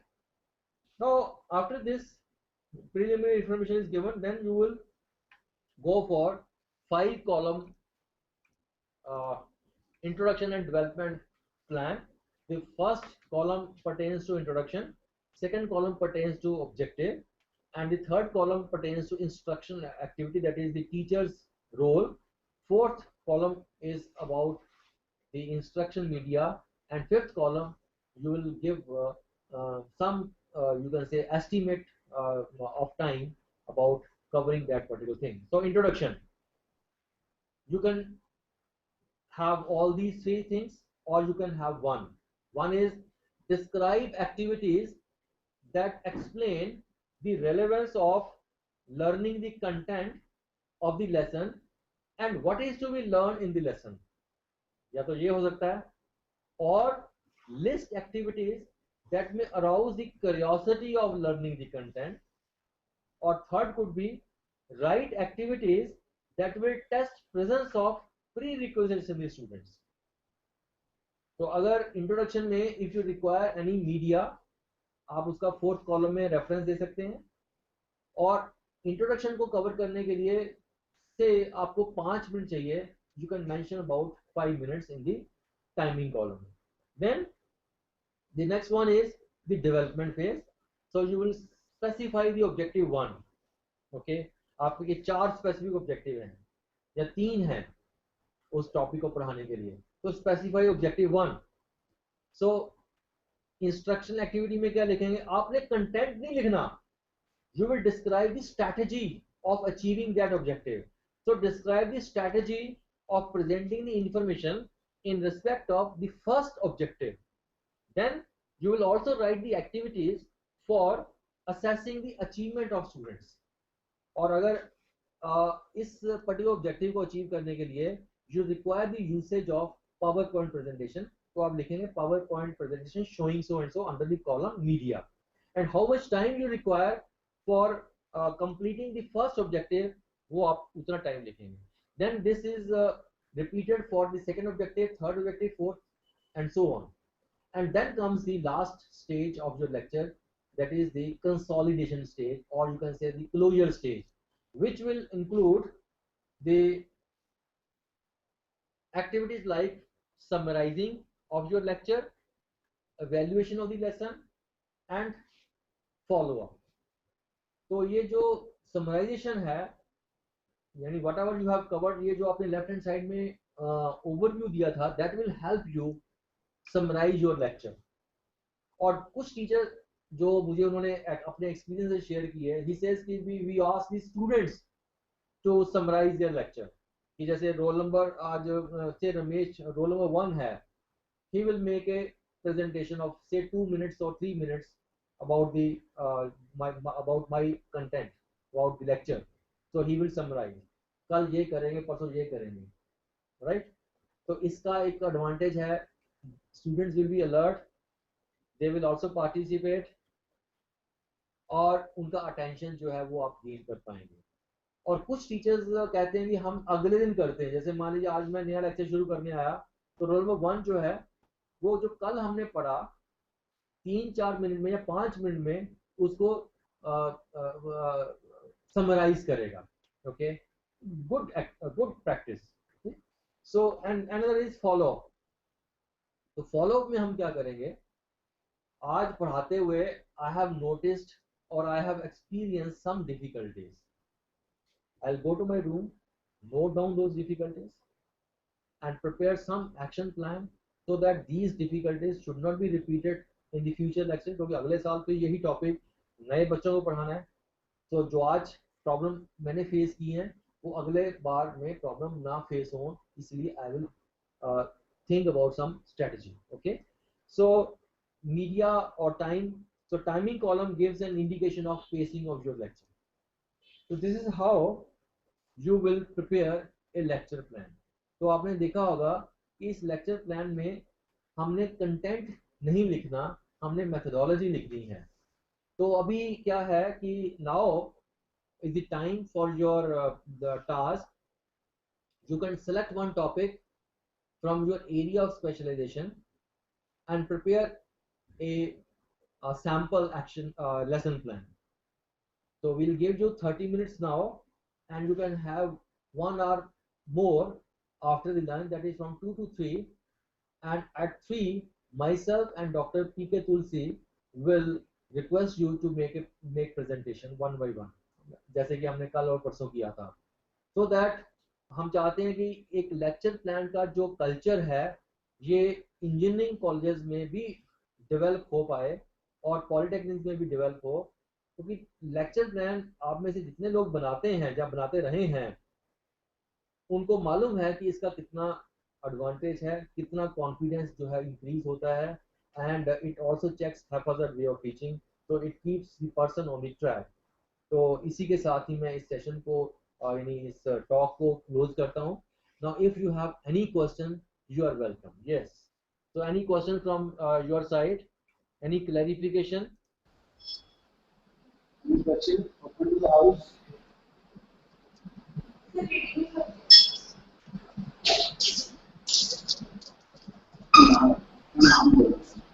हाँ जी। Sir, my name is Sandeep. Good morning, sir. So I want to ask, what do you mean by readiness objectives? Readiness objective, Yes. readiness का meaning क्या है, that the student whether he is ready to receive you or not. Okay, so you see in any in teaching any topic certain prerequisites are required. ये आप agree करते हैं? Yes. Assume that students are already familiar with this. यानी ये कोई topic आपने पढ़ाना है, you start with assumption that my students are already familiar with this. अब वो assumption तो आपकी माइंड में है, you have not tested. Okay, so आपने उनको टेस्ट करना है, और क्या टेस्ट करना है उसको ऑब्जेक्टिव फॉर्म में लिखना है। जैसे मैंने उदाहरण दिया था, इनर्शिया हमने पढ़ाना है, Yes.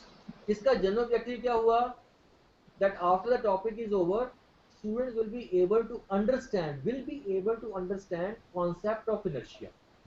Yes. अब इसका स्पेसिफिक ऑब्जेक्टिव क्या हो गया, that he will be able to define inertia, he will be able to explain inertia of rest with one example, he will be able to explain inertia of motion with one example, or he will be able to give inertia of rest with inertia of direction with one example.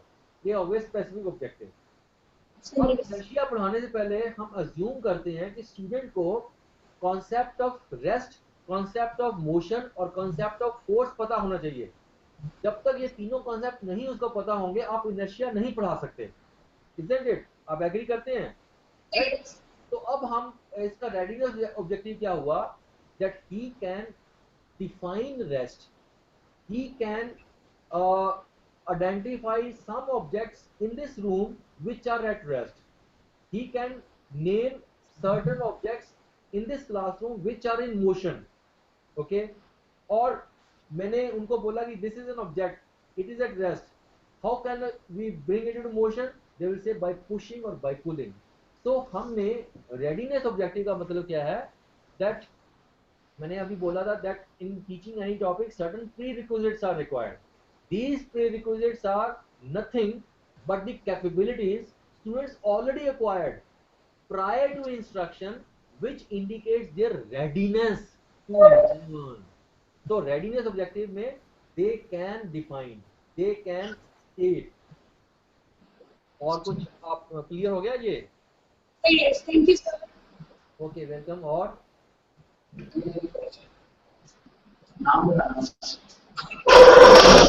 Good afternoon, sir. Good afternoon ji. So it's Manisha here. हाँ जी.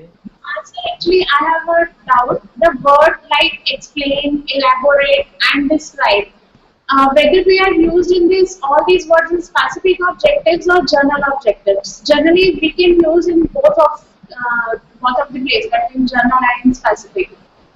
देखिए general objective क्या होता है, उसमें broadness होनी चाहिए. तो आपने लिखा that they will be able to understand Ohm's law. तो अब मैं सवाल पूछता हूँ आपको Ohm's law की, आपको what do you understand by Ohm's law? It means you have no clue to answer. Okay? तो आप कुछ बोलेंगे, कोई दूसरा बच्चा कुछ बोलेगा, तीसरा बच्चा कुछ और बोलेगा. लेकिन जब मैं बोलता हूँ डिफाइन, स्टेट, एक्सप्लेन, अब मैं पूछता हूँ what are Newton's laws of motion, ये ऑब्जेक्टिव नहीं है. जनरली इस तरह का क्वेश्चन आता है एग्जाम में, what are Newton's laws of motion. अब एक बच्चा जो है वो न्यूटन के first law, second law, third law, तीनों लॉ की स्टेटमेंट देता है. दूसरा बच्चा हर एक स्टेटमेंट को एक एक एग्जाम्पल के साथ एक्सप्लेन करता है. तीसरा बच्चा दो एग्जाम्पल के साथ एक्सप्लेन करता है.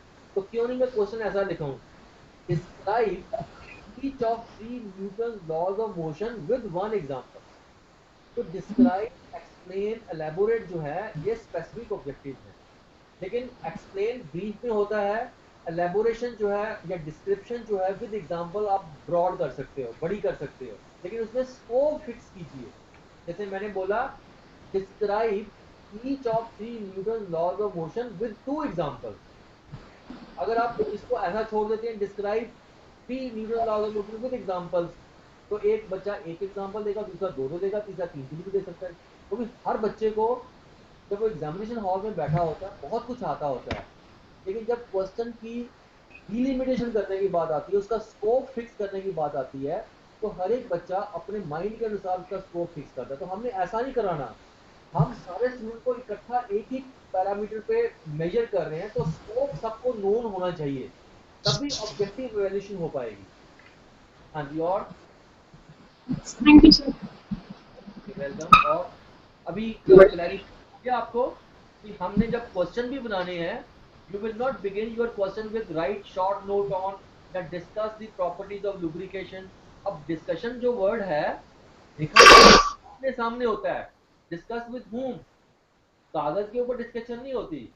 तो always try to use these action verb, और वो लिस्ट हमने आपको दी हुई है जब डॉक्टर तुलसी ने इंस्ट्रक्शन ऑब्जेक्टिव का टॉपिक लिया था. Yes. Anybody having any question? Right, sir. The candidate does not have any question. So we'll be ready with the exercise at what time, sir? 3 o'clock. So what all the teachers would do, they would select one topic from their area of specialization and prepare 2-page lesson plan. और Okay. Video recording को आप दोबारा देख लीजिए कि मैंने उसमें format दिया है, तो फॉर्मेट में 5 कॉलम का फॉर्मेट है, वो आप दोबारा से देख लीजिए. राइट. और उस तरह से आप बनाइए. कंटेंट पार्ट नहीं लिखेंगे आप, मेथोडोलॉजी लिखेंगे. How you lecture, how you will introduce, कैसे आप डेवलप करोगे, कहाँ कहाँ क्वेश्चन पूछोगे, ये सारा कुछ आपने बताना है. तो हम आपको अभी हाफ एन आवर है, and then from after lunch from 2 to 3 again you will work on the task, and at 3 we will come. So we will assemble here at 3 and Dr. P.K. Tulsi will join us, and we will request all the participants to make presentations. तो भी ऐसा है कि अगर हम लगातार theory part ही पढ़ाते चले जाएंगे, then you will not be able to practice. So our that after the input is given, you are asked to prepare some you can say exercise. So you have to do it. So any question if you want to ask, you are welcome. Any more question? We have Dr. MP Punia with us, and if you want to share your experiences or you want to add something, you are welcome.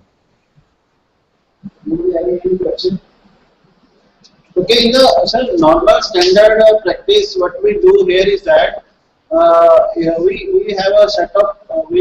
At every start of semester, every faculty prepares a course file. Okay. Normally, in the course file, we have a lesson plan.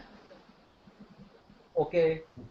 But in that lesson plan, we generally have following attributes of the table, like name of the topic, from the reference material from where we will do the topic, on which date it will be delivered. Okay. So normally we have this type of format. Okay.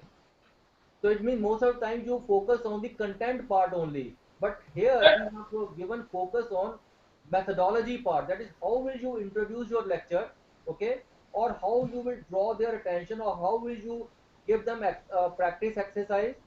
So we are focusing on lesson plan, that is the objective, then methodology and the evaluation part. Content is not included in the lesson plan. Yes, sir, yes. But we were doing like that, so definitely we are going to inculcate this type of format now in the coming semester. Okay. And in the methodology part, we actually the same lesson plan which we follow. In the last we write, the methodology would be like use of PowerPoint presentation, then standard practice of whiteboard, then reference material from the NPTEL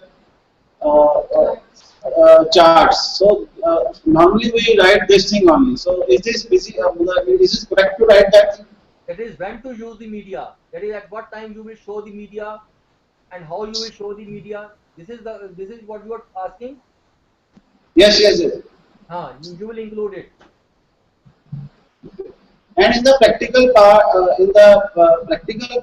we also like in the lesson plan, same methodology we write in the practical. That is,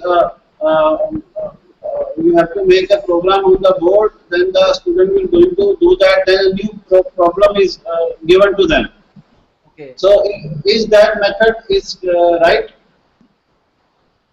I think this is okay. Now I'll give you one small exercise. Can any one of you introduce one topic? Because you have been teaching topics since so many years. So can you give introduction of any one topic? Yes, any one of you? Yes, sir. I have given you certain illustration like how to introduce laws of inertia, how to introduce about preparation of carbon dioxide gas, or how to introduce the concept of physical and chemical changes. On those lines, you can give one small presentation.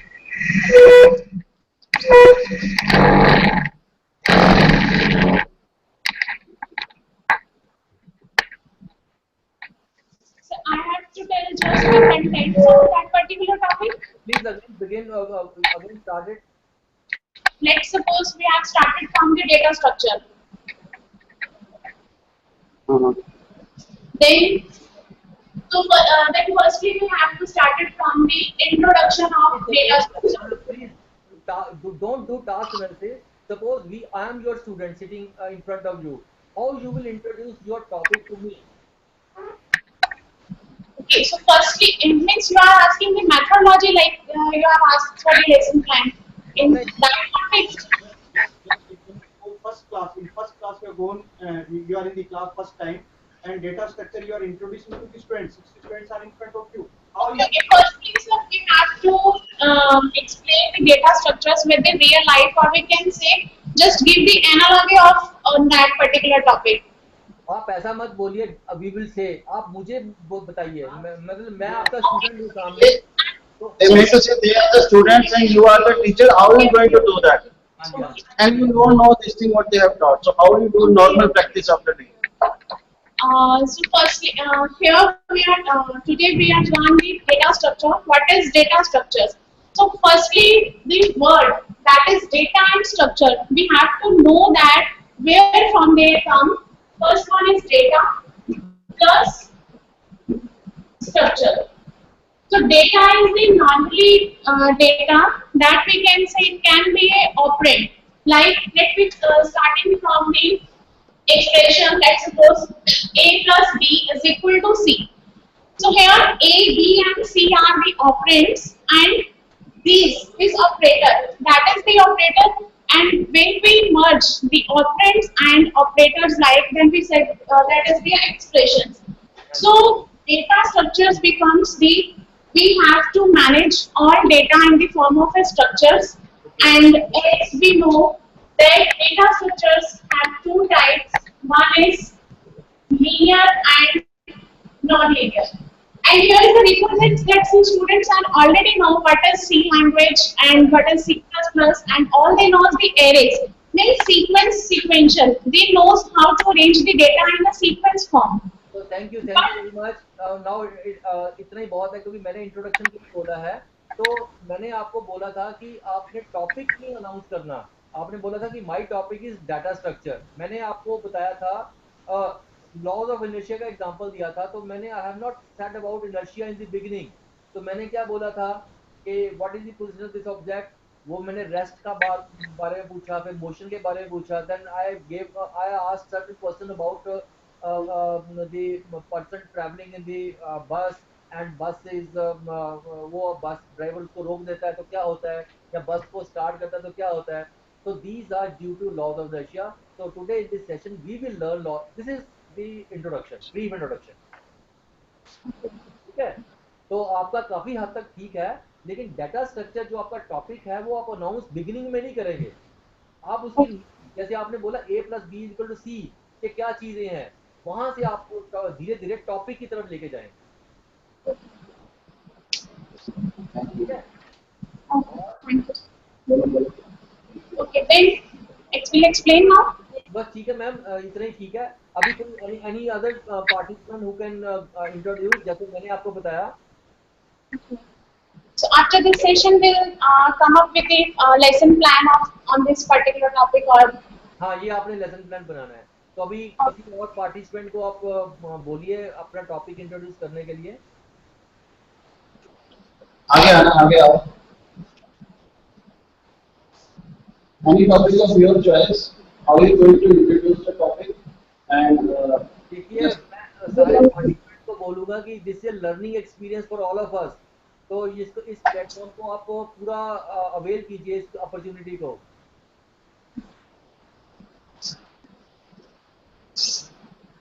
Good afternoon, sir. My name is Swati, and I'll be introducing, for example, I want to start with any of the subject of programming. For example, C language.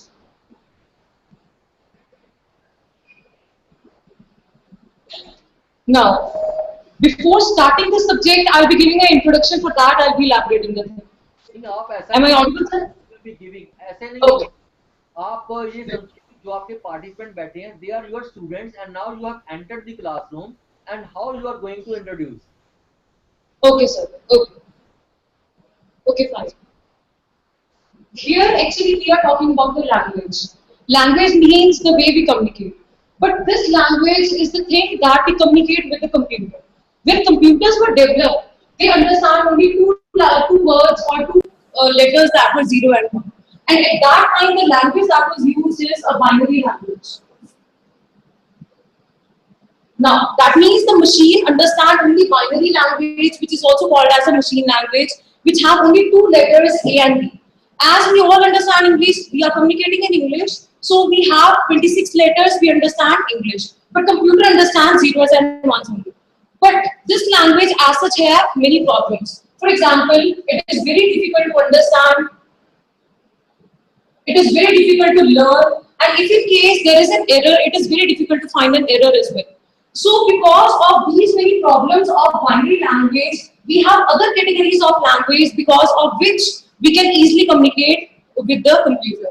C language is a type of language with the help of which we can give instructions to the computer and it can do the evaluation and give us the results.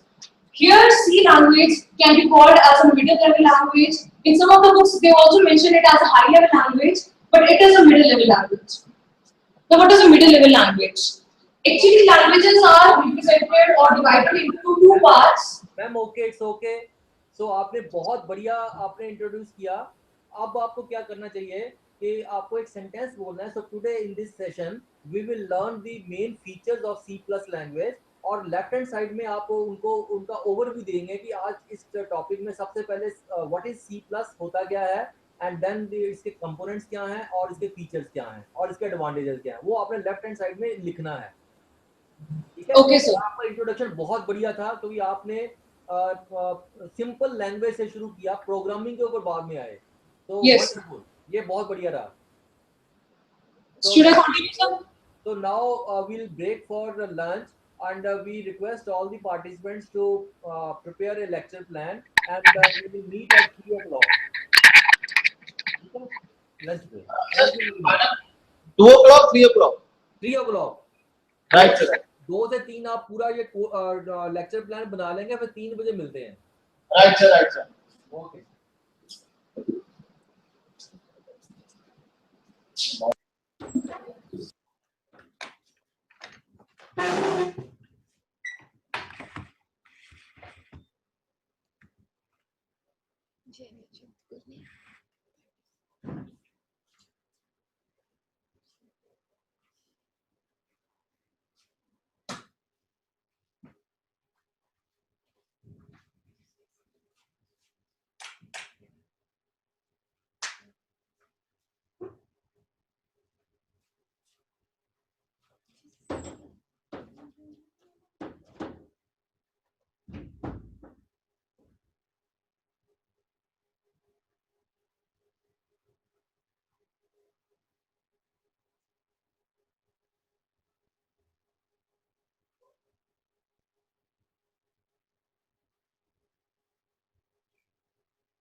Good afternoon, ma'am.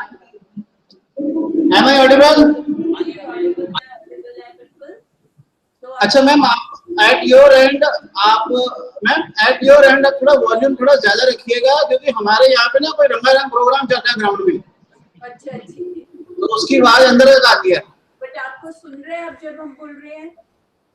हाँ, आप अपनी तरफ से थोड़ा तेज कर लेना, हमारी तरफ से मैंने वो माइक के पास ही रखा है। I think Dr. Sunil has already given the task to the participants. So I request that within 1 hour we would like to have about 4 to 5 presentations from the participants, another 4 to 5 in the very first session tomorrow. So Right, ma'am. Anji, anybody would like to? Shall we start? Shall we start? Ji. Okay, I am turning the camera. Madam ने नाम वगैरह एक minute रुको, नाम पहले बता देना पहले।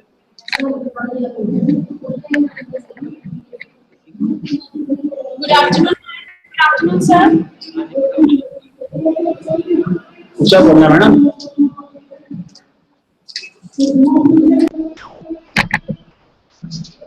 So can I have to present the introduction of that topic, or just have to start with present your lesson plan. Lesson plan में you begin with the topic, then followed by instruction objective, both general, specific and readiness objective. उसके बाद आप plan बनाएंगे.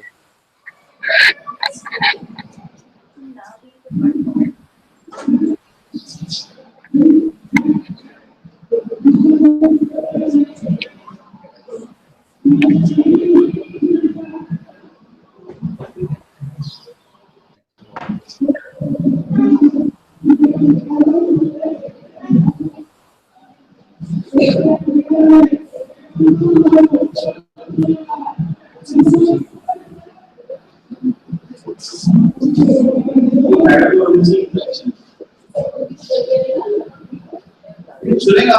मैंने ma'am को बोला उधर से उधर बोलेंगे।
मैडम आप बोलो तो साथ बोल दीजिए.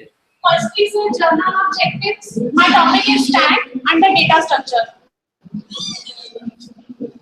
So firstly, journal objectives, students will be able to understand the concept of stack. They're able to understand the stack operations. After that, able to implement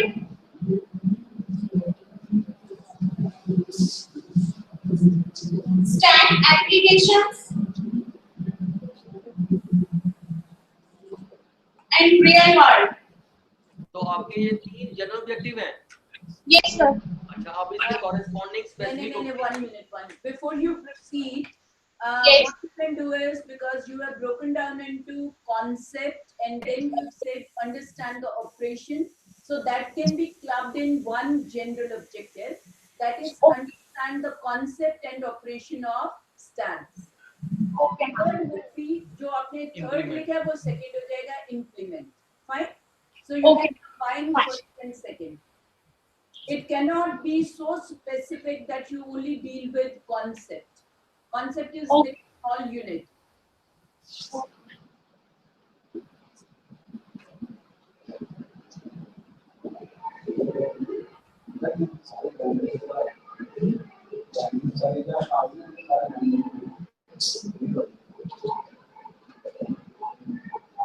हम साथ साथ बोल दो. Yeah. Specific objectives. Number one, define stack. Then elaborate the algorithms of stack operations.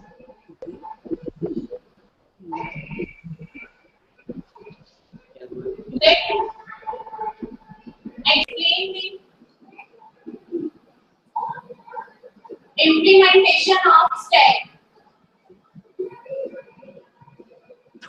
These are my specific objectives. Okay. Is it right or not? One clarification I would need. Can you elaborate on the algorithm, or would you? Yes, ma'am. First, we have to elaborate the concepts of stack operations, all stack operations. Then we have to clear all algorithms. Like, would you use the word elaborate or something else? Because ma'am, here I am using elaborates. That's why, because I have to elaborate the operations of stacks. That's why here I am writing elaborate. There are number of operations. Yes, sir. Okay. 2 operations. 2 operations. So आप उनको उन operations को explain नहीं कराना चाहेंगे पहले? Means I think it's elaborate. Elaborate का meaning आप elaborate क्या करना चाहते हैं?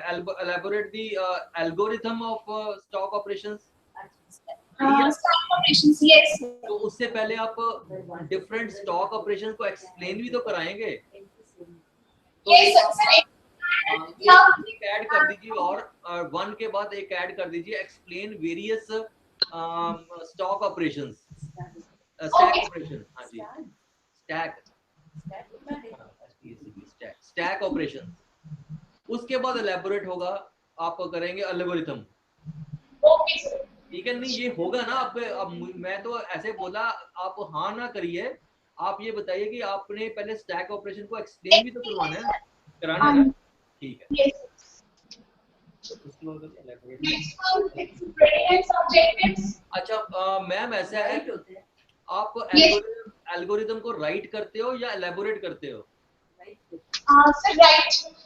Actually, you have to dismiss now, ma'am. I think the right word is not feasible for the specific objectives. That's why Right is very specific action verb.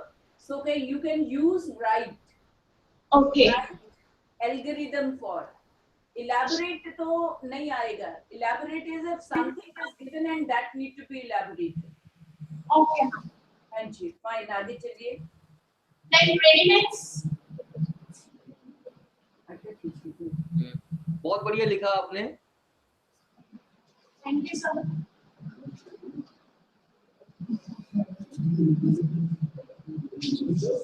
Then it's readiness objectives. Number 1, students can define the linear data structure.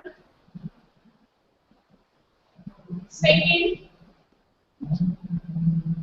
can define various types of data structure. Because stack is the one type of the data structures under linear data structures. So students have already know all these things. बहुत बढ़िया. तो आपने ये पहले आपने data structure और ये जो पहले आपने करवा दिया हुआ है, तभी आप ये टॉपिक ले रहे हैं. Yes, sir. Already it has been covered. Good.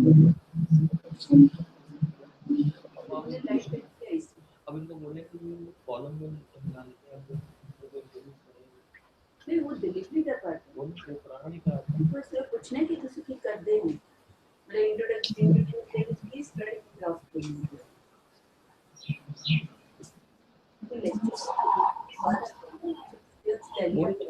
वो तो प्रेजेंटेशन करनी बड़ी है.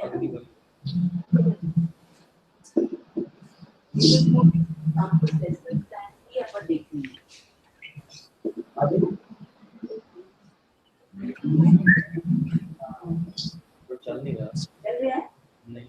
सीधे में चल रहे हैं खड़ी है। खड़ी है Starting the lesson plan. Firstly, introduction. Here it's covered the journal objective. Firstly, recall.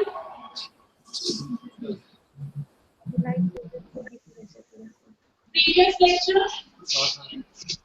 Second, analogy based on the concept of stack. Time ladder. If you Number of copies and books. ये लाएगा Then जा रहा है अभी 2 minute तक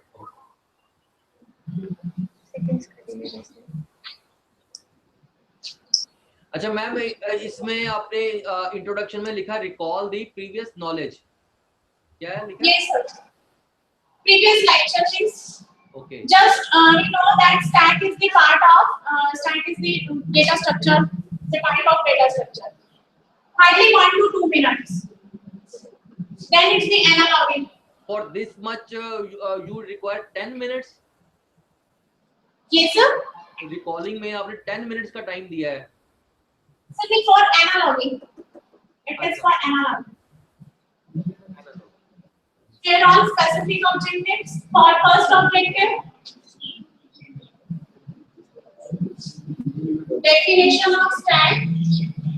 It covers analogy covers in the memory level of Bloom's taxonomy. Then stack definition. It covers the understanding level.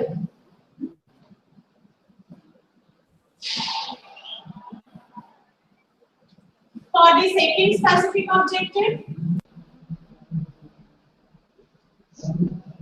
explain stack operations.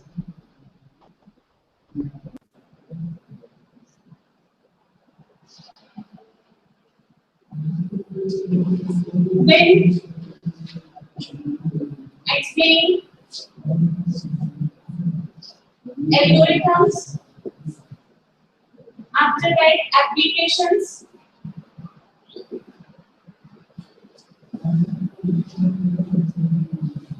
It takes 30 to 35 minutes. And after that, closure. Madam ये जो आपने objective cover किए हैं इसको 30 to 35 है, आप objective wise time distribution दीजिए, ठीक है? Yes sir. Objective type of business. हाँ, जो आपने 30 to 35 मिनट सबका इकट्ठा कर दिया है. Okay. ये सारे को दिए.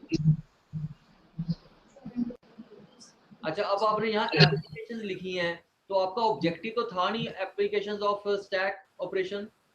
Implementations का. हाँ, इम्प्लीमेंटेशन और एप्लीकेशन सेम है. Yes sir. वो कैसे सेम हो गया? The implementation. हाँ, अभी इम्प्लीमेंटेशन लिख रही है.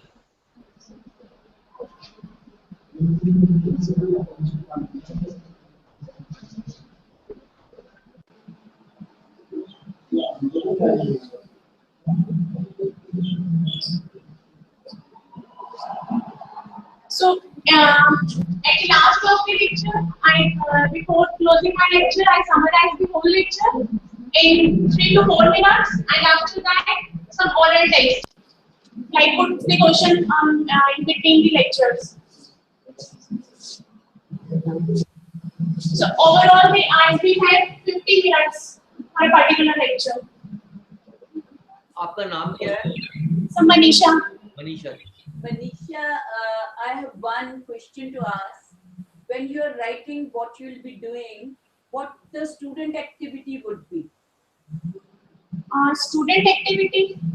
At every step, you have to be very clear what will be the role of the student. Is it only that the teacher is going to explain, or the teacher starts with an example and then pose questions to develop that concept?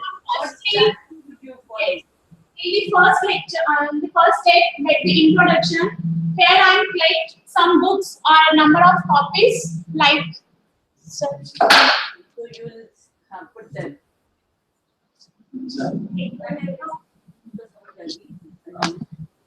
Like I have collected some books, or we can say number of copies.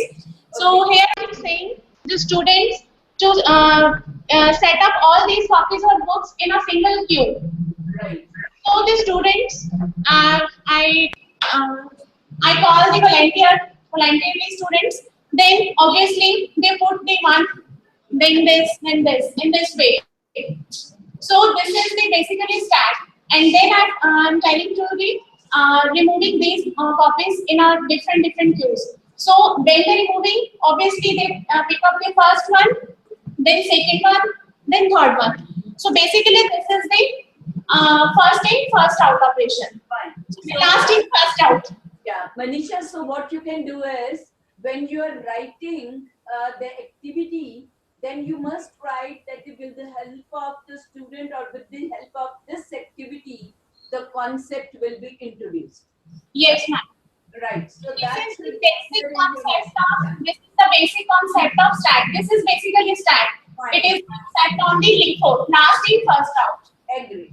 Another one is when you go to summarization, you said first I'll summarize, then it will be followed by oral questioning. So yes, start with oral questions on the major component parts of the topic. That itself will be the summary of the topic. And where you need to summarize at the end. So first you pose questions, that will give you summary. If need be, supplement that. Fine? Okay. Means firstly I have to put your oral test, then summarize. Fine, if need be. Because the oral test would itself be a summary of what you have dealt with. Fine? Fine. So, any other media you are likely to use in this? Only PPT, no chalkboard. Yes, sir. Here marker. I am writing here before instruction on material. Marker. Media. I have drawn instructional. Yes. Marks. Marker. Okay. Marker नहीं whiteboard. Okay. Okay. अच्छा कोई आप घर के लिए कोई exercise नहीं देंगे होमवर्क टाइप होम असाइनमेंट देना चाहिए एंड में यस असाइनमेंट तो ये आप एक कल्चर डेवलप कीजिए अपने कॉलेज में कि भाई you will give assignment to all the students in all the lectures Okay, so generally we have given the assignments, but after the covering of 3 to 4 lectures. Not yet for the every lectures. After every lectures we have given, but after 3 to 4 lectures.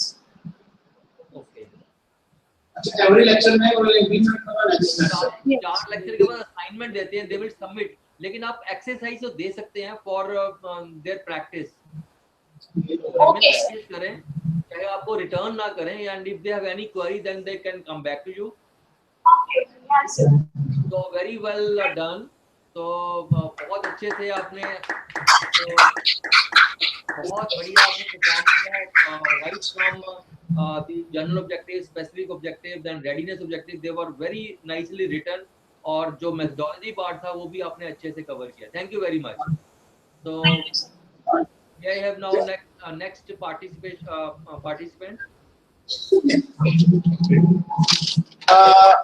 Next we have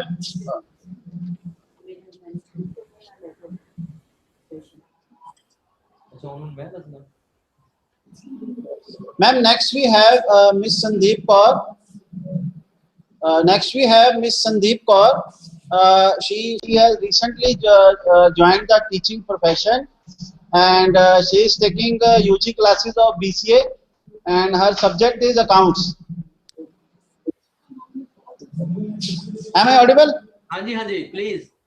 I was just giving the introduction of the teacher. So you can come here and introduce yourself and you can start. So good afternoon. Ma'am, good afternoon. My name is Siddhi and I am teaching accounts over here. My topic is standard costing.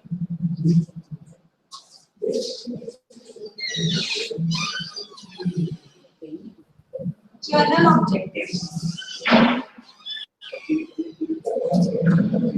First, to understand. Not legible. Your hand is not legible. आप थोड़ा सा dark push press कीजिए अच्छे से.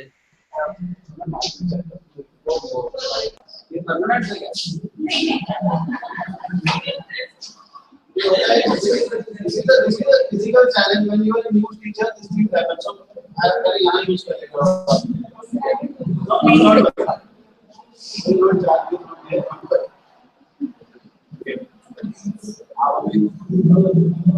Used marker लेगा. Used marker. इसको खुला. First one is general objectives.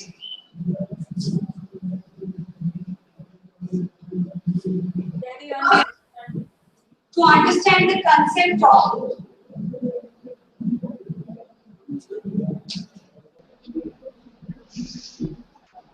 standard costing,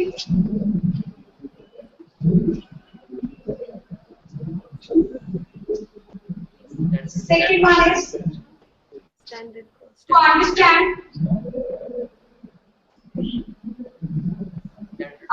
the implementation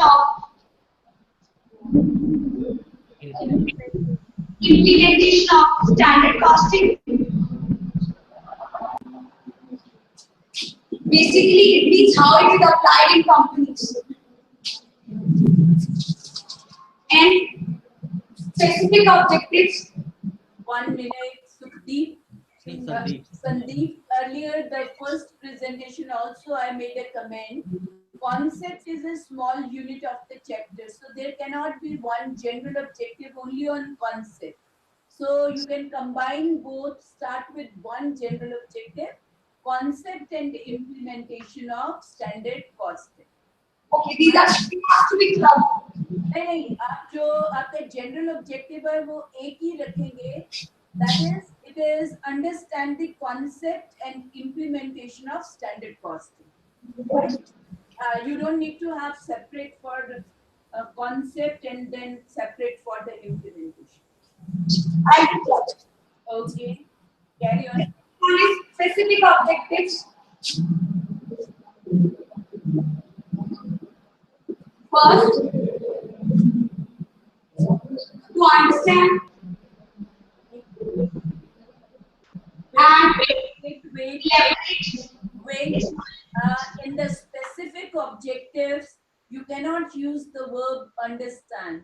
You have to use specific action verb. Either define, compare, explain, state, analyze. So modify your objective accordingly. To elaborate. अरे elaborate word नहीं use करो. Elaborate होता देखो, something is given, then person can elaborate. Here he can explain, he can state, he can define. So avoid the use of elaborate. Okay. To define meanings, objectives, and need of standard costing. एक minute. अभी देखो आपने क्या करा इसमें. Need जो होती है that is never defined. Need is always explained. So पहले तो ये चीज आनी चाहिए कि आप explain the need for standard costing. इसकी जरूरत ही क्या है? Fine. The second thing you are going to cover is they will be able to define the terminology involved in standard costing, and maybe that is you are referring to mean and so on. Fine. आगे चलिए. And the third one is explain standard costing with numerical examples.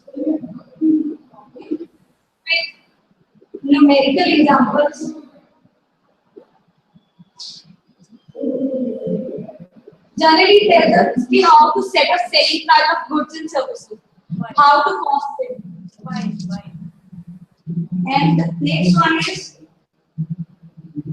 explain standard costing rules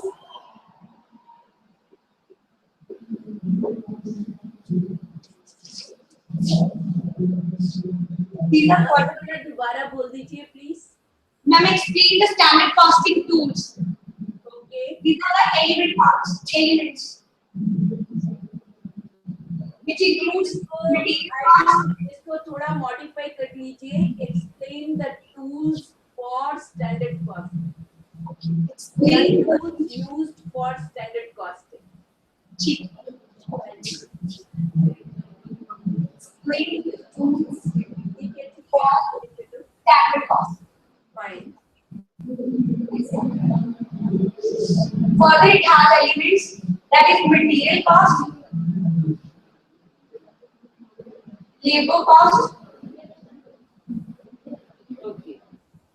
time, there are wages, and overhead cost.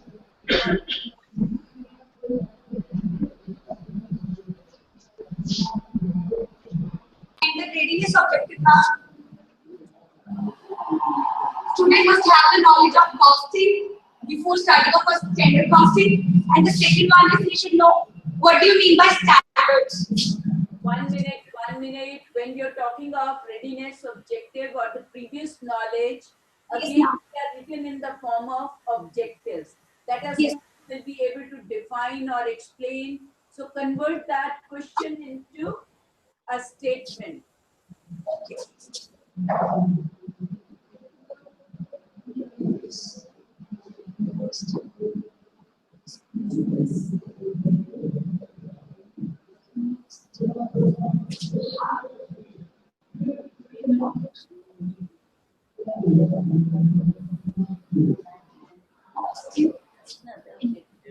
classic gene type.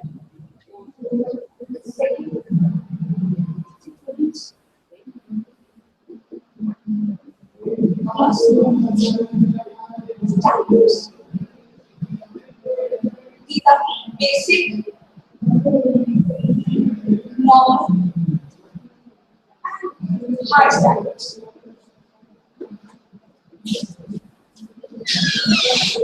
Ma'am, my readiness objectives are: first, student must have the knowledge of costing, and the second one, You cannot write in as general terms. So the readiness objective will be again in terms of objective statement. Whether they need to define, whether they need to explain, whether they need to state. So modified. How knowledge is to be tested by you.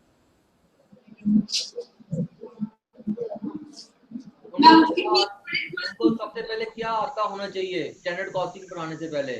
What do you sir costing की knowledge होनी चाहिए कि costing का meaning क्या है, इधर type of नहीं knowledge of costing में उनको क्या नॉलेज होनी चाहिए वो बताओ. डिफाइन कॉस्टिंग कैसे होती है, कॉस्टिंग का मीनिंग क्या है, लेबर को कैसे कॉस्ट करते हैं, मटेरियल को कैसे. तो आप लिखो 1 minute. Then explain the meaning of costing. और क्या आना चाहिए?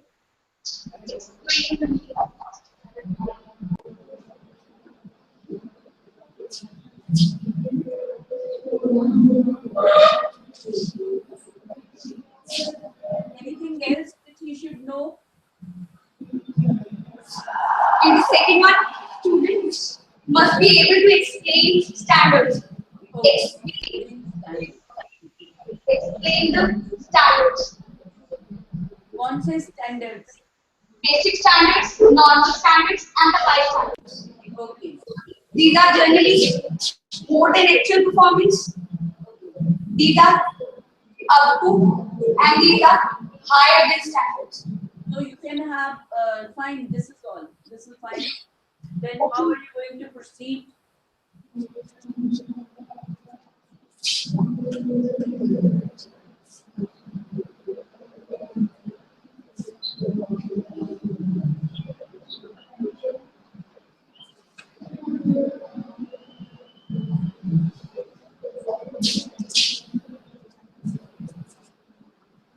Stage or phase.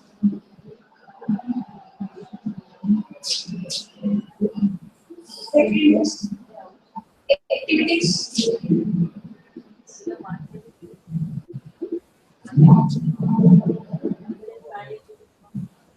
Third is media used. Fourth is time. First is introduction. In first activity, recall the previous lecture of costing and standards.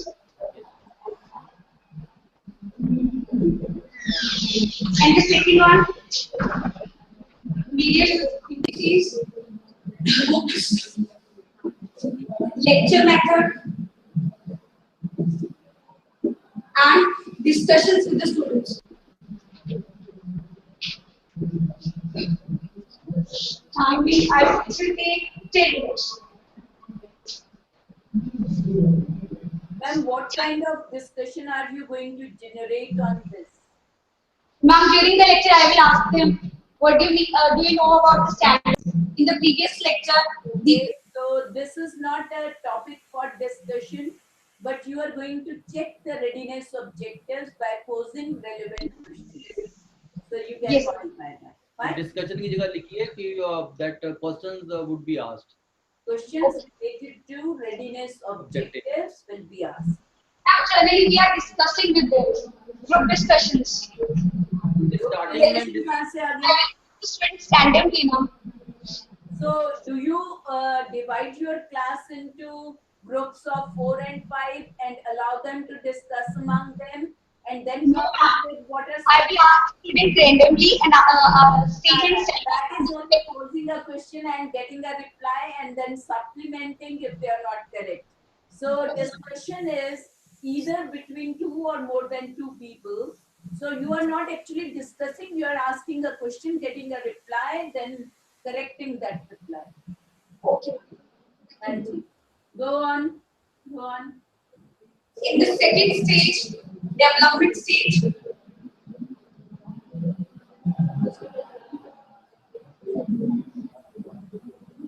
describe meaning, requirement, that is the need, importance, advantages, and disadvantages of standard cost. Sandeep ji आपने ये specific objective में तो mention नहीं किया था advantages and disadvantages But sir, you can simply include all these. नहीं तो आप उसमें भी डालिए ना फिर स्पेसिफिक ऑब्जेक्टिव में that they can explain, they will be able to explain the advantages or list the advantages and disadvantages of standard costing. Okay. वहाँ पर भी लिखिए स्पेसिफिक ऑब्जेक्टिव में ऐड कर दो क्योंकि ये जो कंटेंट आप पढ़ाएंगे ये मेथोडोलॉजी जो है it should be according to the specific objectives. Yes.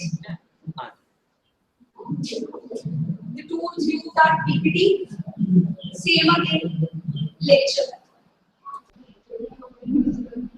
White board और चॉक बोर्ड यूज करते हैं आप? Sir, yes, I use it. तो वो भी लिखिए ना आप चॉक बोर्ड में you will write the important points. आप पीपीटी अकेला थोड़ी करेंगे. ठीक है. अच्छा अब आपने ये 30 मिनट्स दे दिया सारे के सारे को. आप इसकी भी क्लासिफिकेशन कीजिए. So it will take a maximum time. They have to first know the meaning, then definition, how it is implied. इसमें डिस्ट्रीब्यूट कीजिए ना.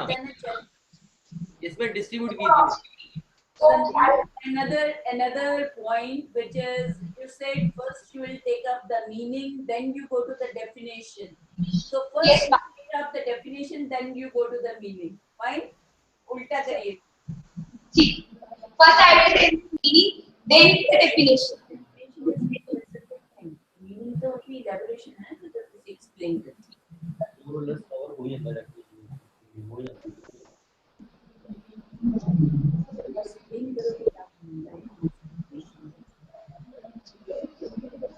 Ma'am, first I will explain meaning, then definition. Ma'am, am I correct or wrong? नहीं आपने फिर बोला explain the meaning of what costing. Standard costing. Yes, ma'am, standard costing. And then you give a specific definition. Yes, ma'am. Then I'll give them definition. of sum of As a layman, I can give the meaning of standard costing, and then I can proceed with the technical definition of standard costing. Even that is correct.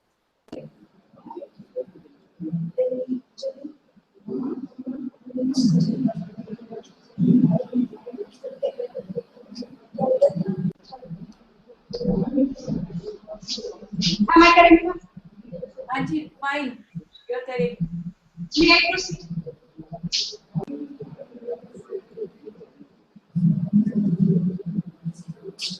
And the third stage is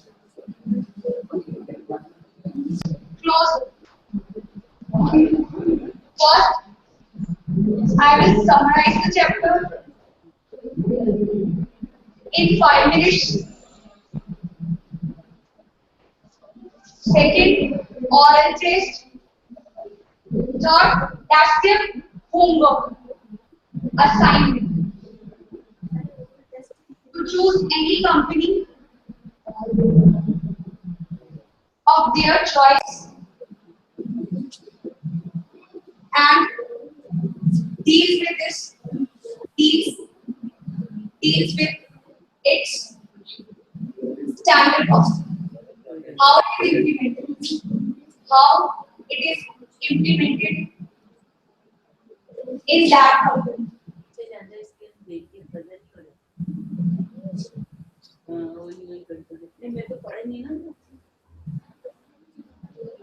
I will give them assignment now to choose the company of their own choice. Anji Sandeep, I have one point to make. Yes, ma'am. Said that you first summarize, then go to oral test. Yes, ma'am. When we use this term oral test, it simply means that it is one-to-one test which you are going to do. But that we don't do in a normal classroom. So it is Yes, not ma'am. oral test, oral questioning. Oral question. Okay. And this oral questioning would be there.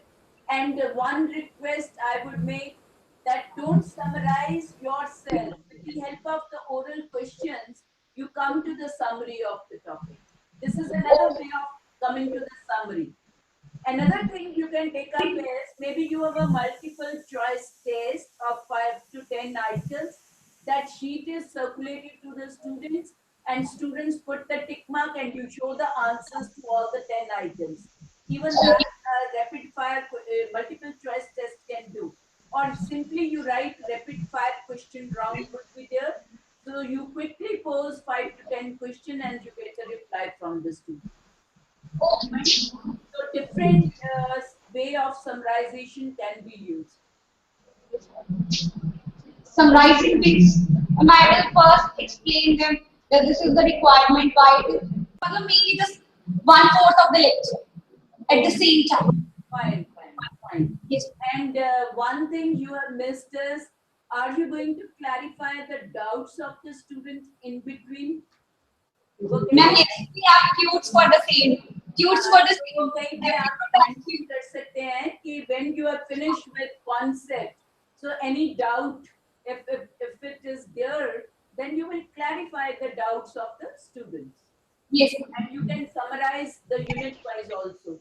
First objective you have achieved, so you summarize. Then second, you have come to the standard costing, you summarize, and then clarify and then move. Right? So thank you very much for giving a nice presentation.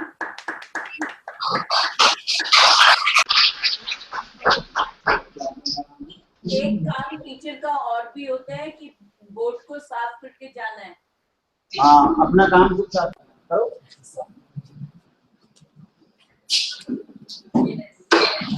Your next presenter should feel happy when he or she looks at a clean board. कि अपना mobile भी साथ लेके जाना है, बच्चे ले जाएंगे घर. मोबाइल भी नहीं लेके जाना, क्लास ही नहीं ले जाना चाहिए मोबाइल का. मेरे बगैर भी गलती करके आज.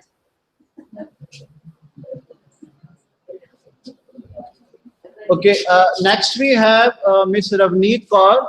Okay. She takes UG classes. Okay. And she has joined the university one month earlier, and it is her first job, and she is in the learning stage. So she'll be presenting next. Thank you very much, and we appreciate that she has taken the lead to come over and then make a presentation. Okay, go ahead, Ravneet. Good afternoon, ma'am. Good afternoon, sir. And my topic is inheritance. Okay. And the subject is OOTS. Okay. C++.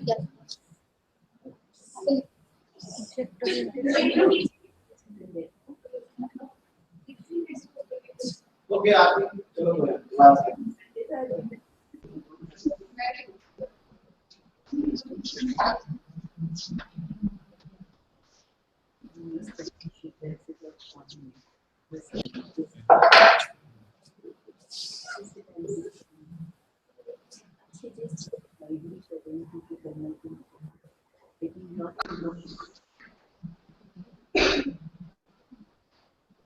Ji ma'am.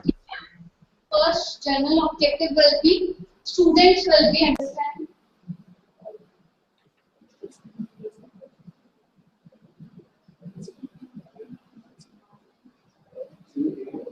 able to understand the meaning of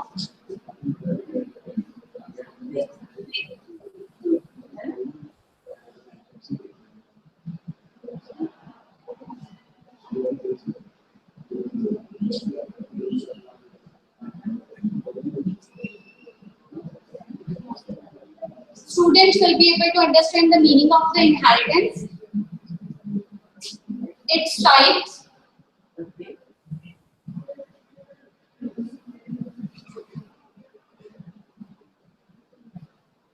and we will implement the programs in the lab. Program ये subject है ना object oriented programming language oops Yes, ma'am. जो पहला ऑब्जेक्टिव है ना, instead of writing understand the meaning of, simply write understand the concept of inheritance and its type, or concept and types of inheritance. Little modification you can make. Students will be able to understand the concept and types of inheritance. And types of inheritance. हाँ जी, types of it. And second जो आप कह रहे हो implement. Implement क्या बोलो, दोबारा बोलो. Implement the program in the lab. Okay, okay. So already a written program is available and they are going to implement. No, ma'am. They will learn how to implement, and they will implement that in the lab. Okay. In the practical lab. Okay. So implement. Okay. Understand and. concept and types are Understand how to implement. पर आपने madam programme के बारे में भी तो बताना है ना उसको, वो तो ऑब्जेक्टिव आया नहीं, आपने सिंपली इम्प्लीमेंटेशन जनरल है ना, generally 6 lesson. So fine. Implement programs. अब specific पे आओ जरा. Yes. प्रोग्राम वो मैं देखती हूँ. उसका नाम which program प्रोग्रामिंग खुद करने ये तो इनहेरिटेंस म्यूजिक ले रही है, म्यूजिक कहाँ था इसमें? Sir oops Next is specific objective, and in that will be explain the meaning. Okay. Explain the meaning of inheritance. Fine. They would be able to explain the meaning of inheritance. हाँ जी. They would नहीं. Students will be able to. ठीक है? Yes, ma'am. हाँ जी.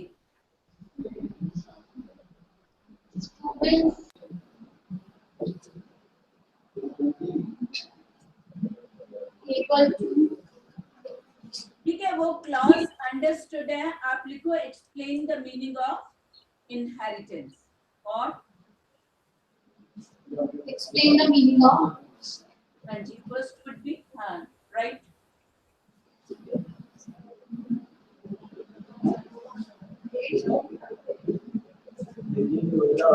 ठीक है, carry on. Explain the meaning of inheritance. Then Yeah. Then we will.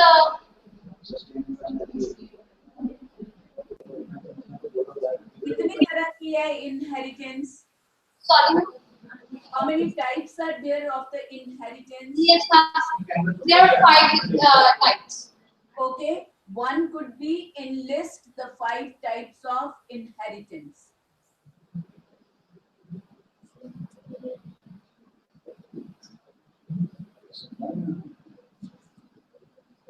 You can also include, explain the various types of inheritance or differentiate among the various types of inheritance.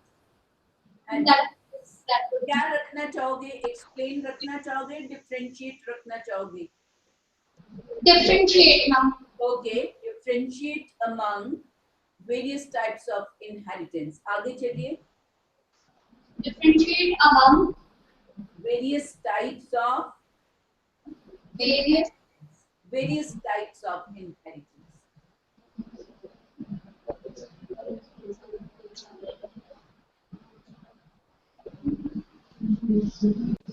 And fourth would be they will implement the programs and in the lab using different structures of the 5 types of the inheritance. Okay, implement programs using different types of inheritance, right? Yes. लिखिए.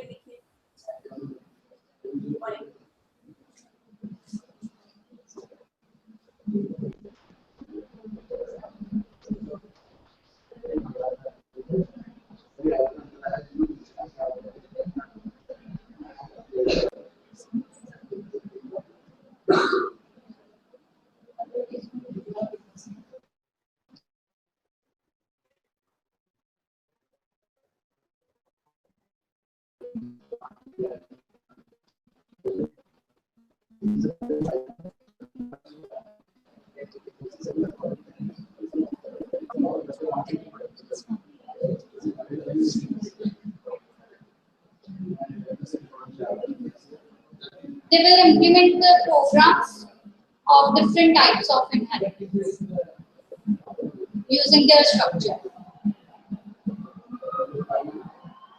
Am I audible, ma'am? If you are audible, continue. Yes. What are your readiness objectives? Yes, ma'am.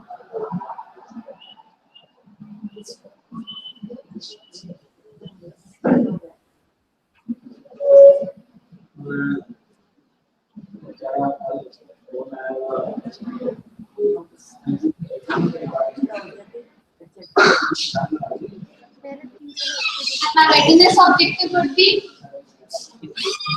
as politics, as a HOD. students.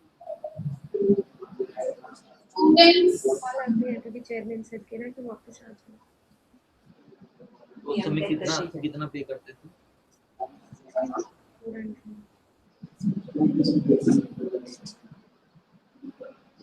अभी तो ME complete हो जाएगी ना.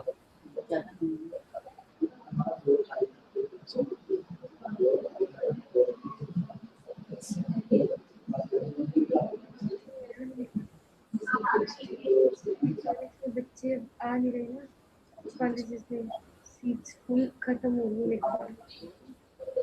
My readiness objective would be students should know the different concepts of object-oriented programming.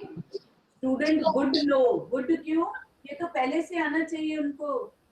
Should ma'am. Student should know नहीं करना. Would know. No. Student will be able to differentiate between this and this. Khatam. Same the way you write objectives. No, but student will be able to differentiate between this and this. It's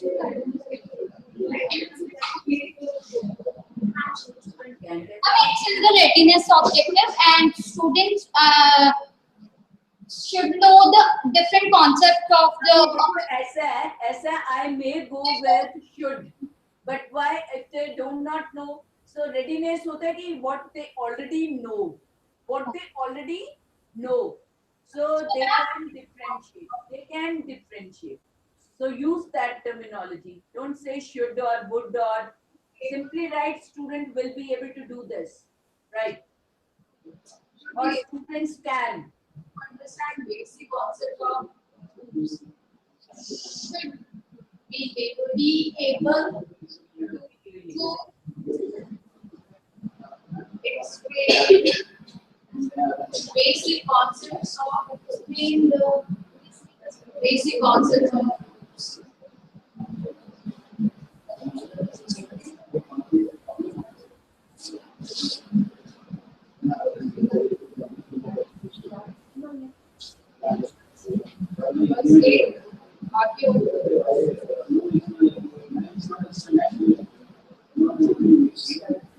students should be able to explain the basic concepts of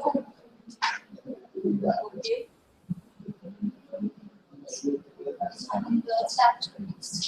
that's it. हाँ जी ठीक है आगे चलो. Sorry ma'am.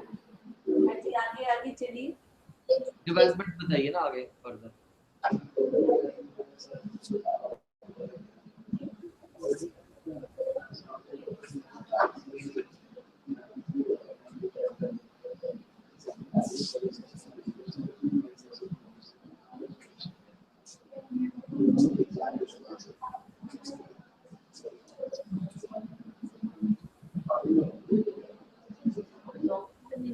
वैसे लाया है ना. Server not found. Net चला गया होगा.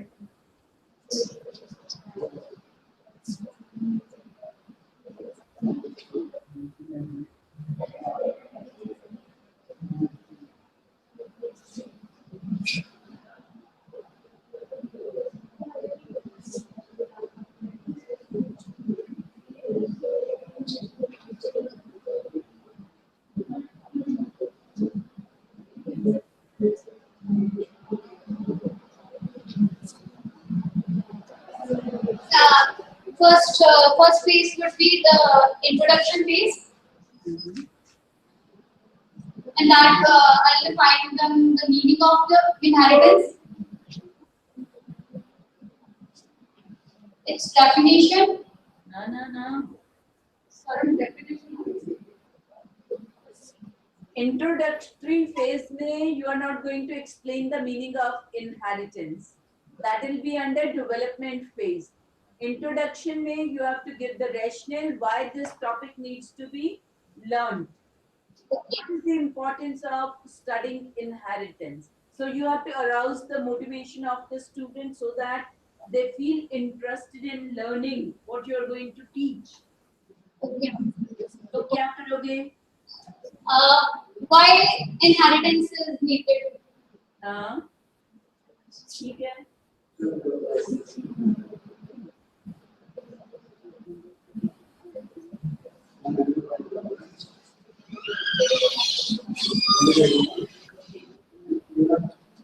And that is types.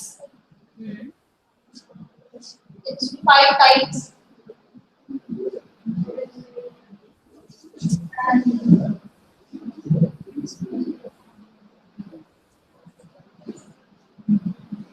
its structure of the types. Hello. Yes, ma'am. Yes. When you go to the development stage, then you are picking up one objective. That is, first is they'll be able to explain the concept of inheritance. Then you write down how you are going to bring to them the concept of inheritance. Go to step 2, that is specific objective 2, the types of inheritance. Then you go to specific objective 3. So you cannot write everything in a just at one go. Okay, ma'am. So objective wise, you need to find out what strategy, what instructional method, media you will use, how you are going to involve your students. Okay, ma'am. हाँ, तो पहले के लिए क्या करोगे? अगर आपको concept explain करना है, तो write SO1. Simply write specific objective SO1. You don't need to write the objective here. Write SO1. Introduction के आगे आ जाओ ना, डेवलपमेंट फेज में. That S1 will be in development phase. Development phase. Okay. पहला जो इंट्रोडक्शन होता है ना, उसका पर्पस होता है just to make them aware what you are going to do and what is the relevance of studying that particular topic, how it is important in the subject which you are teaching, how it is related to day-to-day life or the world of work. Okay. So I can add your examples. Right. Examples Okay. Related to real world.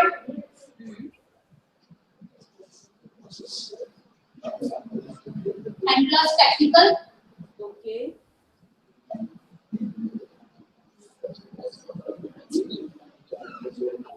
Media will be PPT.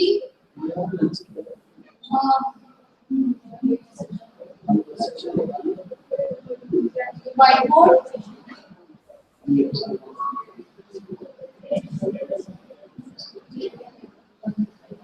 Marker and timetable. 7 minutes. Okay. And next phase would be a development phase. Right.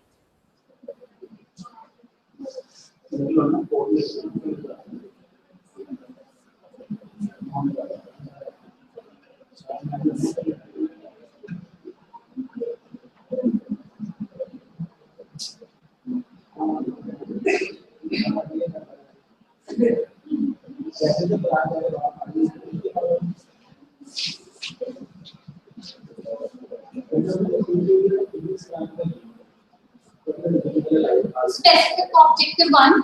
It includes the 5 types of inheritance. SO1 तो आपका concept था. SO1 was concept of inheritance. Specific object. And so specific objective 1, it was concept of inheritance. वो आप आएगा.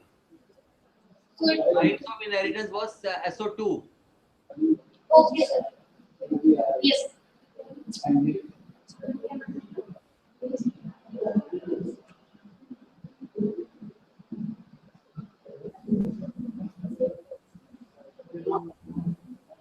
Concept of inheritance. Second, SO2. 5 types of inheritance.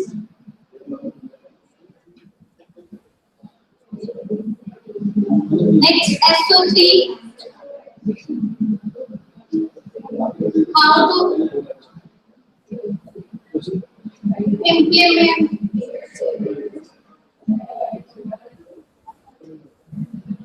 inheritance.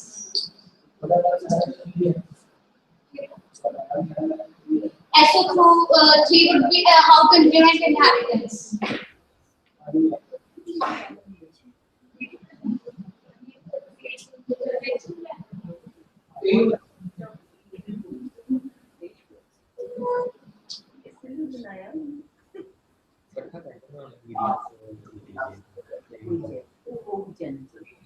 It is more like a personal paper in a courses of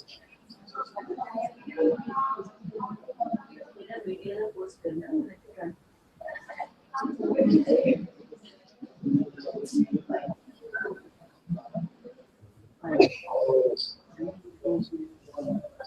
मेरे को तो अभी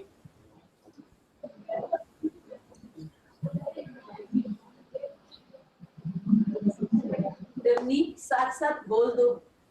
This one media would be PPTs, books, whiteboard and marker. And for concept of inheritance, it would take 4 to 5 minutes. And for types of inheritance, 10 minutes. And how to implement inheritance, it would take 15 minutes.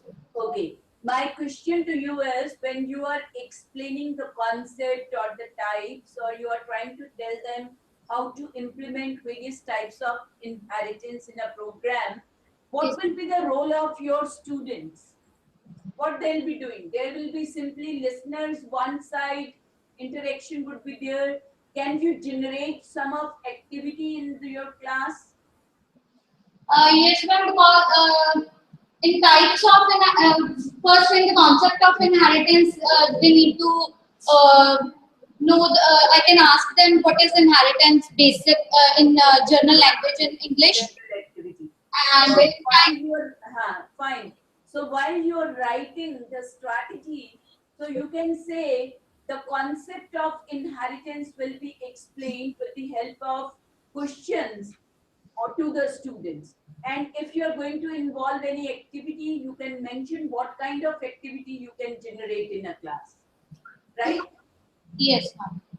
So be clear what exactly you are going to do while you are explaining the concept or you're explaining the types, and what will be the role of, because here we are talking about a strategy where you can actively involve your students into concept clarification or the types of inheritance.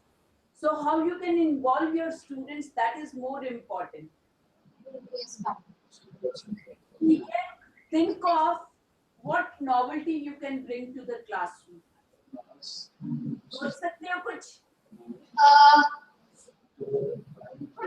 I can explain them the first type of the inheritance, and for the next types I can ask them the questions regarding those. Okay, okay. So मैं explain भी नहीं करूँ तो inheritance, जैसे हम घरों में family में भी तो inheritance word is used.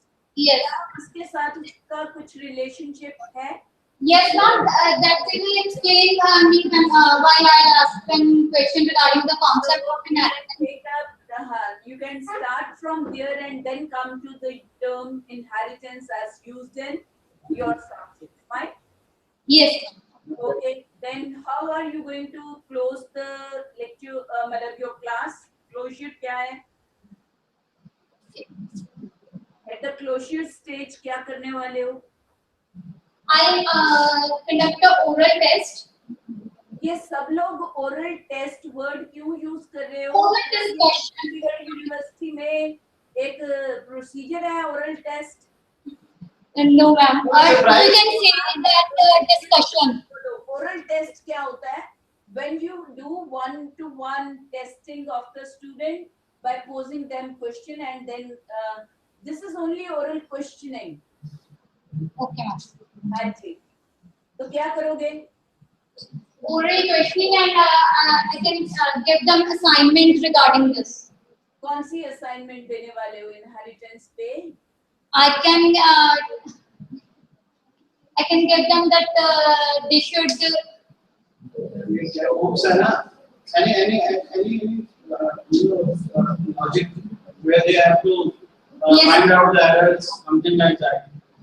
I can ask them where they use in the real world or in their life how they use inheritance. They can explain me that. ये कितनी देर की assignment? 1 पेज की, 2 page की, 10 page की, कितने की बनेगी? 1 or 2 pages. 1 page. ये तो assignment नहीं है. Assignment has to be something which is in addition, where they need to tap other sources. Just जो आपने पढ़ा दिया, आपने भी examples दी, अगर बच्चा वही लिख देता है, so are we going to give them the grades? So think of an assignment which is different than what you have dealt in the class, and they have to tap various sources for that. Simple, fine. हाँ जी, related to your topic, but not something which you have already dealt or which is already available in a book. जैसे आप कह रहे हो कि they have to implement inheritance in different programs. Yes. Right? Yes, ma'am. You can give them an assignment where they need to find out how different types of inheritance is implemented. So maybe they give you a practical task you give them, that they do it in the laboratory and then come out with that. Oh, okay, ma'am. Thank you very much, Rabni. Nice job done.